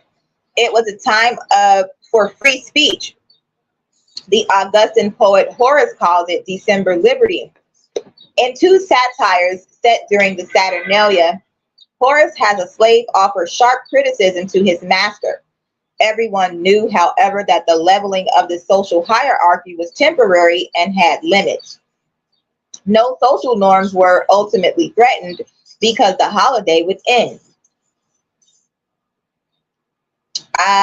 Greetings, Waking Beauty. I am reading about Saturnalia and Baal worship, child sacrifice, and human sacrifice to gods. The toga, the characteristic garment of the male Roman citizen, was set aside in favor of the Greek synthesis, colorful dinner clothes, otherwise considered in poor taste or daytime wear. Romans of citizen status normally went about bareheaded, but for the Saturnalia donned the pileus, the conical felt cap that was the usual mark of a freedman. I've seen a bunch of these you don't really see people walking around with fez hats on. When I was down on 95th and State Street, I seen a bunch of them in the train station. Okay. Slaves who ordinarily were not entitled to wear the pileus wore it as well, so that everyone was pileated without distinction. Thank you, love. Love you right back. The participation of freeborn Roman women is implied by sources that name gifts for women, but their presence at banquets may have depended on the custom of their time. From the late Republic onward, women mingled socially with men more freely than they had in earlier times. Female entertainers were certainly present at some otherwise all-male gatherings. Role-playing was implicit in the Saturnalia's status reversal, and there are hints of mask wearing or guising. No, the theatrical events are mentioned in connection with the festivities, but the classicist Eric Segal saw Roman comedy with its cast of impudent, freewheeling slaves and libertine singers as imbued with the Saturnalia spirit. So think about the kings of comedy. And something about Kevin Hart and midget comedians. I don't know. Anyway. Gambling and dice playing, and my ex who tried to blow me up in Atlanta, his His nickname, he said, was Dice. So gambling, and my aunt, her half brother's name was David Gamble. Now, gambling and dice playing, normally prohibited, at least frowned upon, were permitted for all, even slaves. Coins and nuts were the stakes. On the calendar of Philophilas, the Saturnalia is represented by a man wearing a fur-trimmed coat next to a table with dice and a caption reading, "Now you have license, slave, to game with your master." Rampant overeating and drunkenness became the rule, and a sober person the exception. Seneca looked forward to the holiday, if somewhat tentatively, in a letter to a friend. It is now the month of December, when the greatest part of the city is in a bustle. Loose reins are given to public dissipation. Everywhere you may hear the sound of great preparations, as if there were some real difference between the days devoted to Saturn and those for transacting business. Were you here, I would willingly confer with you as to plan of our conduct, whether we should even our usual way, or, to avoid singularity, both take a better supper and throw off the toga. Some Romans found it all a bit much. Yep. Pliny describes a secluded suite of rooms in his Laurentine villa, which he used as a retreat, especially during the Saturnalia, when the rest of the house is noisy with the license of hamper the games of my people, and they don't hinder my work or studies. Gift giving. The Sigillaria on 19 December was a day of gift giving because gifts of value would mark social status contrary to the spirit of the season. These were often the pottery or wax figurines called sigillaria, made specially for the day, candles or gag gifts, of which Augustus was particularly fond. And this makes me think about the wax figures in Las Vegas. Children received toys as gifts. In his many poems about the Saturnalia, Martial names both expensive and quite cheap gifts, including writing tablets, dice, knuckle bones, money boxes, combs, toothpicks, a hat, a hunting knife, an axe, various lamps, balls, perfumes, pipes, a pig, a sausage, a parrot, tables, cups, spoons, items of clothing, statues, masks, books, and pets. Gifts might be as costly as a slave or exotic animal, but Marshall suggests that token gifts of low intrinsic value inversely measure the high quality of a friendship. Patrons or bosses might pass along a gratuity or sigillaricum to their poorer clients or dependents to help them buy gifts. Some emperors were noted for their devoted observance of the sigillaria. In a practice that might be compared to modern greeting cards, verses sometimes accompanied the gifts. Marshall has a collection of poems written as if to be attached to gifts. Catullus received a book of bad poems by the worst poet of all time as a joke from a friend. Gift giving was not confined to the day of Sigillaria. In some households, guests and family members received gifts after the feast in which slaves had shared. The king of the Saturnalia. Imperial sources refer to a Saturnalicius princeps, ruler of the Saturnalia, who ruled as master of ceremonies for the proceedings. He was appointed by lot. And again, when you say Lot, think about Lot and Abraham. And has been compared to the medieval Lord of Misrule at the Feast of Fools. And when I hear the word fool, I relate that to the tarot card, I believe, It relates to the Aquarius, which says that they are aloof, but backwards it would be like a fooler. But his capricious commands, such as sing naked or throw him into cold water, had to be obeyed by the other guests at the convivium. He creates and misrules a chaotic and absurd world. The future Emperor Nero is recorded as playing the role in his youth. Now I have a somebody that follows me on Instagram that has the name Nero. Now, what type of person would take the name Nero? Remember, names hold weight. So, since this figure does not appear in accounts from the Republican period, the princeps of the Saturnalia may have developed as a satiric response to the new era of rule by a princeps, the title assumed by the first emperor, Augustus, to avoid the hated connotations of the word king or rex, T-Rex. Art and literature under Augustus celebrated his reign as a new golden age, but the Saturnalia makes a mockery of a world in which law is determined by one man and the traditional social and political networks are reduced to the power of the emperor over his subjects. In a poem about a lavish Saturnalia under the Domitian, Statius makes it clear that the emperor, like Jupiter, still reigns during the temporary return of Saturn. Io Saturnalia.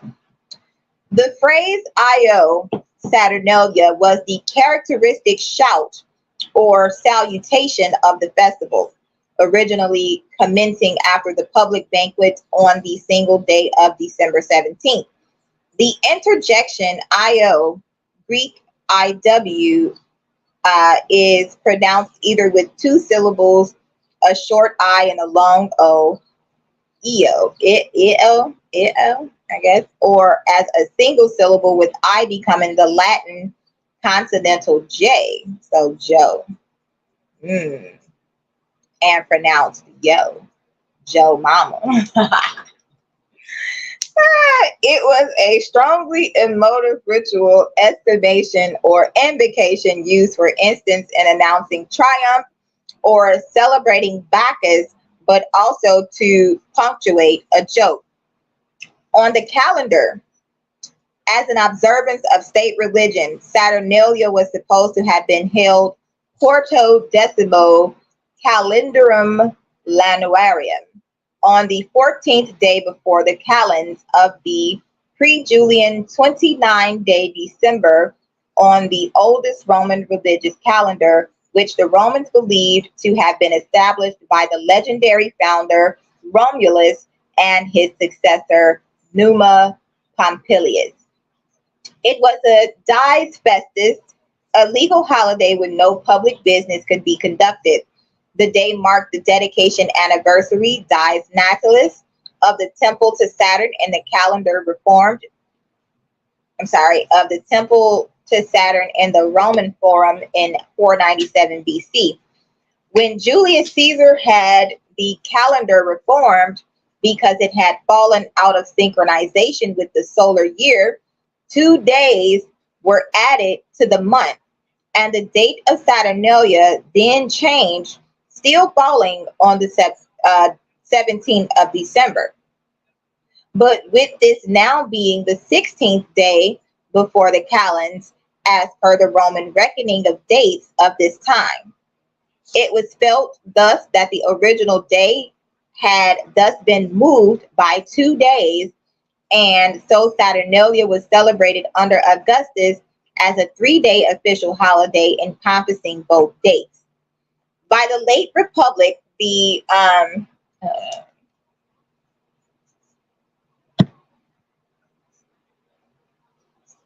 who sought to change dates and times in the Bible.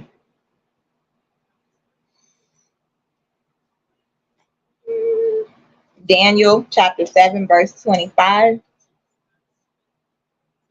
And he shall speak great words against the Most High, and shall wear out the saints of the Most High, and think to change times and laws, and they shall be given into his hand until a time and times and the dividing of times.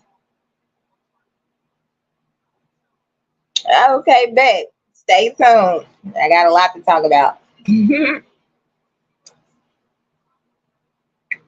I'll even go over Juneteenth. Okay. By the late Republic, the private festivities of Saturnalia had expanded to 7 days, but during the imperial period contracted variously to the 3 to 5 days. Trade fives. I've been hearing that for a while.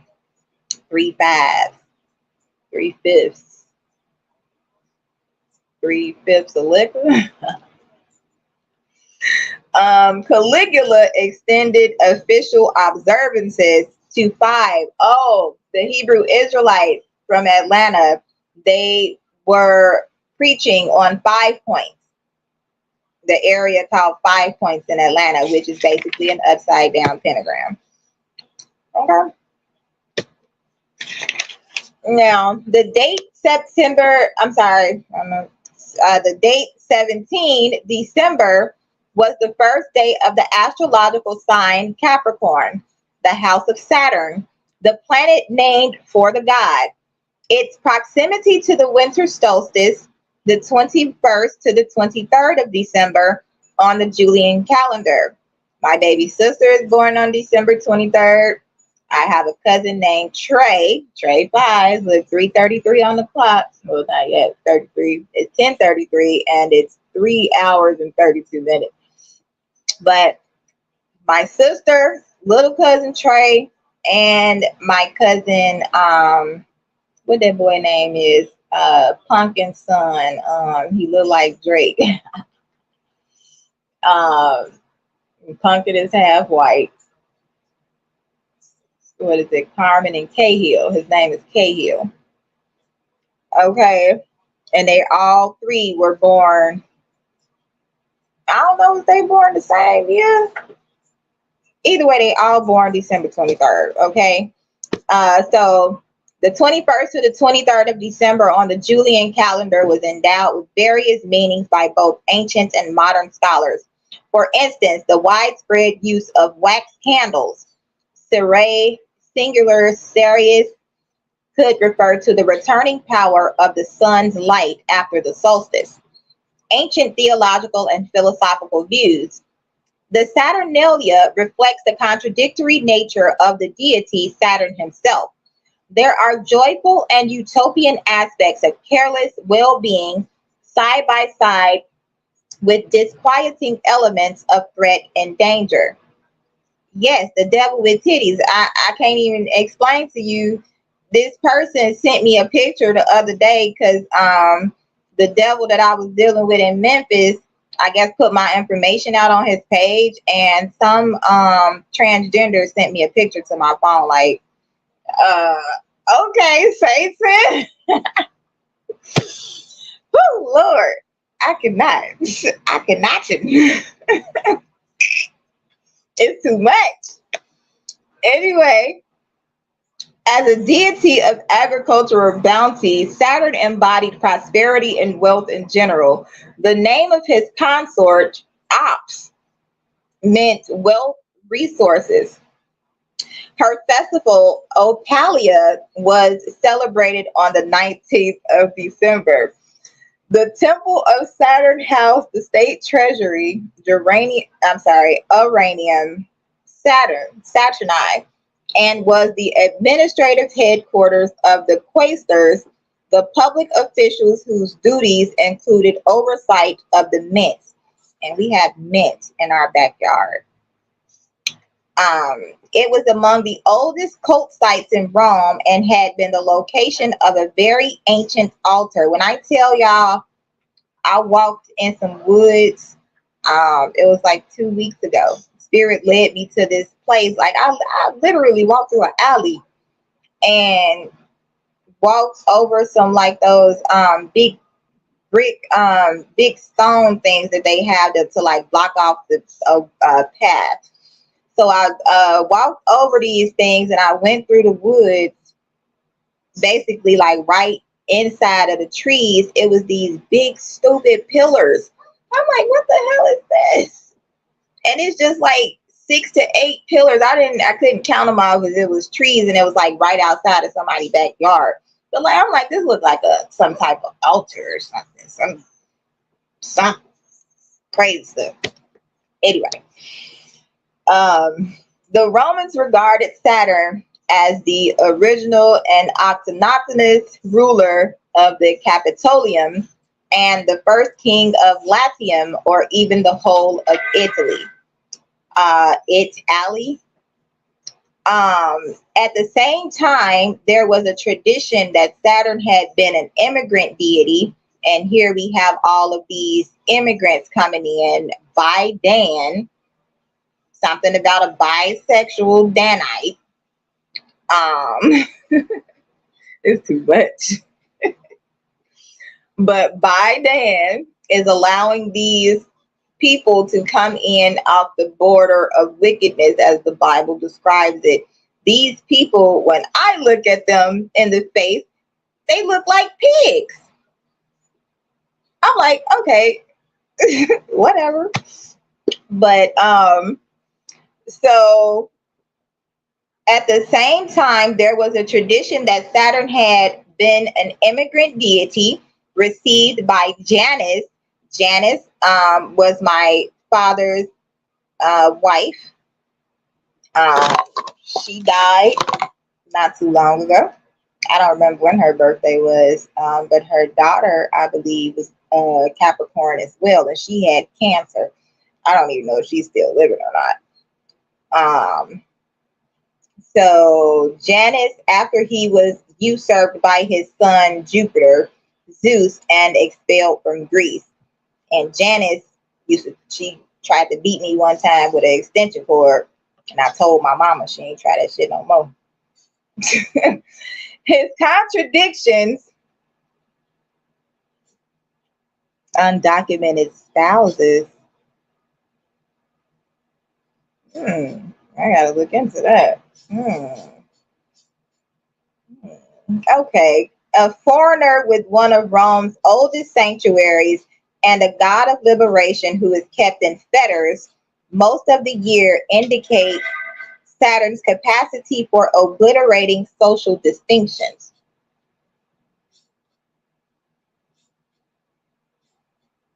What is a fetter? Here's the definition of That ain't fetter. what I said, girl. What is a fetter? Here's the definition of fetter: a chain or manacle used to restrain a prisoner, typically placed around the ankles.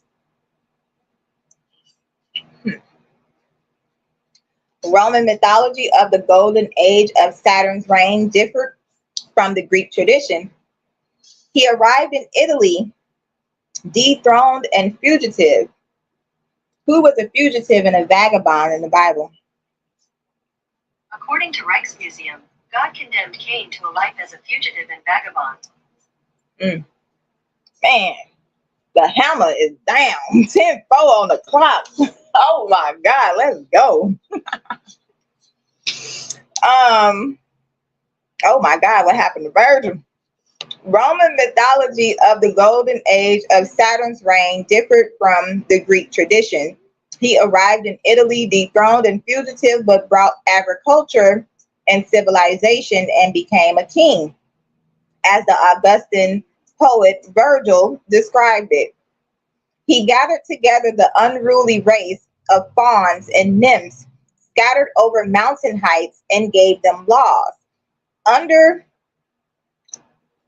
his reign were the golden ages men tell of. In such perfect peace, he ruled the nations. The 3rd century Neoplatonic philosopher Porphyry took an allegorical view of the Saturnalia. He saw the festival's theme of liberation and dissolution as representing the freeing of souls into immortality, as an interpretation that Mithraism may also have followed, since they included many slaves and freedmen. According to Porphyry, the Saturnalia occurred near the winter solstice because the sun enters Capricorn, the astrological house of Saturn, at that time. In the Saturnalia of Macrobius, the proximity of the Saturnalia to the winter solstice leads to an exposition of solar monotheism, the belief that the sun, see Sol Invictus, ultimately encompasses all divinities as one. Jewish. The M. Avoda Zara lists Saturnalia as a festival of the Gentiles, along with the calends of January and Cratisis, or Cratisis. B. Adoba Zara records that Hanan B. Rava said, calends begins 8 days after the winter solstice, and Saturnura begins 8 days before the winter solstice. Hananiel v. Hushael, followed by Rashi, claims 8 days before the solstice, their festival was for all 8 days, which slightly overstates the Saturnalia's historical 6-day length, possibly to associate the holiday with Hanukkah. And the 8 is something about the year 1988, time travel. That's the year the guy that I was dating, him, his baby mama, and all that. So the 8, he's also a birth number 8. I'm a birth number 8. So in the Jerusalem Talmud, Avodah Zarah claims the etymology of Saturnalia is sin a tamuna, hidden hatred, and refers to the hatred Esau, whom the rabbis believed had fathered Rome, harbored for Jacob. And I can feel that hatred just emanating off everybody. Okay. The Babylonian Talmud's Avodah Zarah ascribes the origins of Saturnalia and calends to Adam, who saw that the days were getting shorter and thought it was punishment for his sin. It's supposed to be 90 degrees. The wind blowing like it's about to storm or something.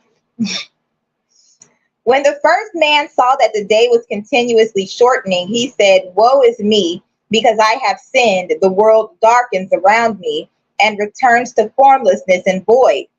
This is the death to which heaven has sentenced me." He decided to spend 8 days in fasting and prayer. When he saw the winter solstice and he saw that the day was continuously lengthening, he said, "It is the order of the world." He went and feasted for 8 days. The following year, he feasted for both. He established them in heaven's name, but he established them in heaven's name, but they established them in the name of idolatry. In the Babylonian Avodah Zarah, this etiology is attributed to the Tanaim, but the story is suspiciously similar to the etiology of calends attributed by the Jerusalem Avodah Zarah to Abba Erica. Yeah, something about that name too. Ari. Yeah, confirmed. Okay. The influence. Unlike several Roman religious festivals which were particular to cult sites in the city, the prolonged seasonal celebration of Saturnalia at home could be held anywhere in the empire. Saturnalia continued as a secular celebration long after it was removed from the official calendar.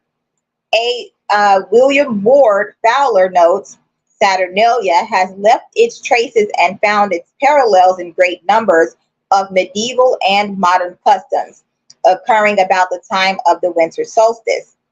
The actual date of Jesus' birth is unknown. A spurious correspondence between Cyril of Jerusalem and Pope Julius, 337 to 352, quoted by John of Niku in the 9th century, is sometimes given as a source for a claim that in the 4th century AD, Pope Julius I formalized that the Nativity of Christ should be celebrated on the 25th of December.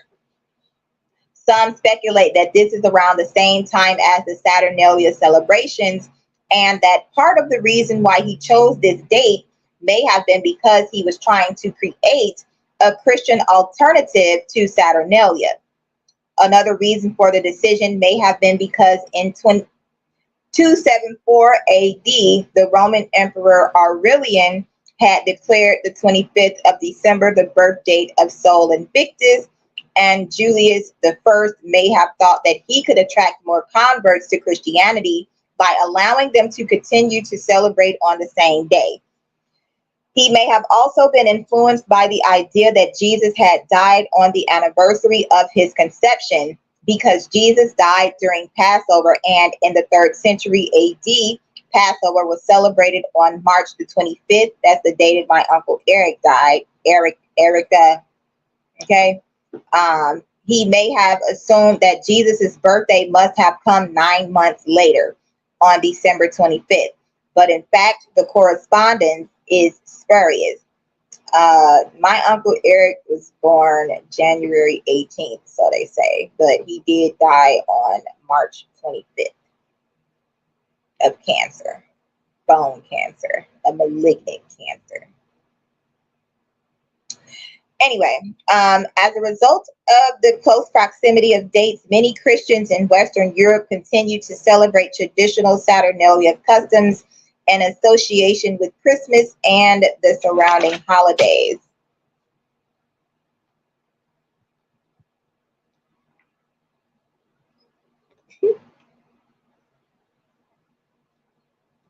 Who was Jesus's niece?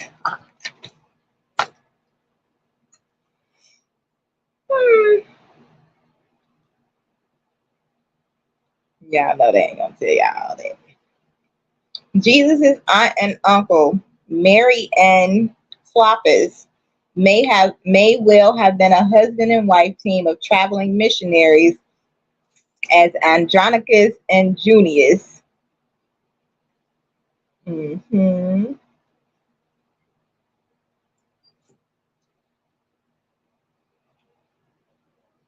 Jesus' niece, someone who is highly revered in the hip hop community, notably put to fame by Kanye West. Hilarious. Anyway, where we at?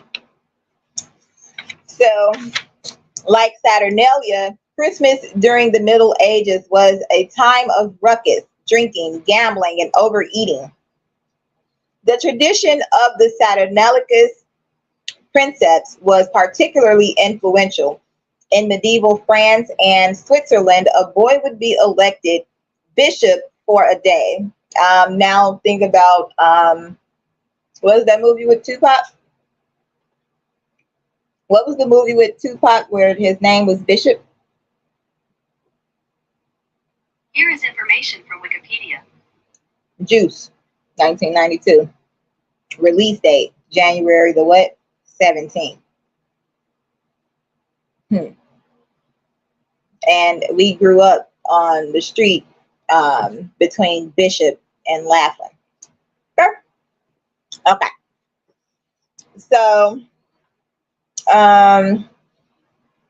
Bishop for a day on 28th of December. 28th of December is, what's his name? Michael Ward. I took care of him. He was in a wheelchair. His birthday was the 28th of December. He looks like the demon from Insidious. God, I'm so slow. Somebody stop me. Gosh. The Feast of the Holy Innocents, and would issue decrees much like the Saturnalicus princeps. The boy bishop's tenure ended during the evening vespers. This custom was common across Western Europe, but varied considerably by region. In some places, the boy bishop's orders could become quite rowdy and unrestrained, but in others, His power was only ceremonial. In some parts of France during the boy bishop's tenure, the actual clergy would wear masks or dress in with the traditional character of Saturnalia. During the late medieval period and early Renaissance, oh, I just heard transgenders. Oh my God. It was a video. It's a couple of videos going around where the lesbians would basically change their attire. You know, they already dressing up as men, but they would dress as a regular woman. You know, their friends who do hair and makeup and stuff like that. Oh, let me just doll you up for a day.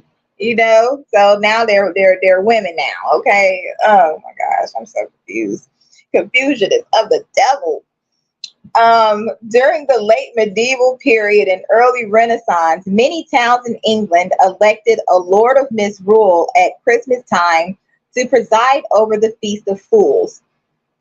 This custom was sometimes associated with the 12th night or Epiphany. A common tradition in Western Europe was to drop a bean, coin, or other small token into a cake or pudding. Whoever found the object would become the king or queen of the bean. I just heard pop a bean, do a line, some bite down. I don't know. It's just craziness. Crackheads and drunkards. During the Protestant Reformation, reformers sought to revise or even completely abolish such practices, which they regarded as popish or popish. Popish. Popish. I'm staying with my cousin Pop. Staying with my cousin Pop right now. You see how the phone rang. Confirmation. With the devil calling right now. No, no, no, Satan. I'm almost done. Get thee behind me, Satan. Under my feet. These efforts were largely successful. The Puritans banned the Lord of Misrule in England, and the customs was largely forgotten shortly thereafter, though the bean and the pudding survived as a tradition of a small gift to the one finding a single almond hidden in the traditional Christmas porridge in Scandinavia. Scandan. Nonetheless, in the middle of the 19th century, some of the old ceremonies, such as gift giving, were revived in English-speaking countries as part of a widespread Christmas revival. During this revival, authors such as Charles Dickens, I don't like the way that name sounds, sought to reform the conscience of Christmas, COC, I don't like that either, and turned the formerly riotous holiday into a family-friendly occasion. My brain is seared. Vestiges of the Saturnalia festivities may still be preserved in some of the traditions now associated with Christmas. The custom of gift giving at Christmas time resembles the Roman tradition of giving sigillaria, and the lighting of Advent candles resembles the Roman tradition of lighting torches and wax tapers. Likewise, Saturnalia and Christmas both share associations with eating, drinking, singing, and dancing. Of the Saturnalia article, then all of this you can find on Wikipedia. Thanks again for listening. Don't forget to like, share, and subscribe. It's your girl Shia Fire, the Demon Slayer. Talk to y'all later.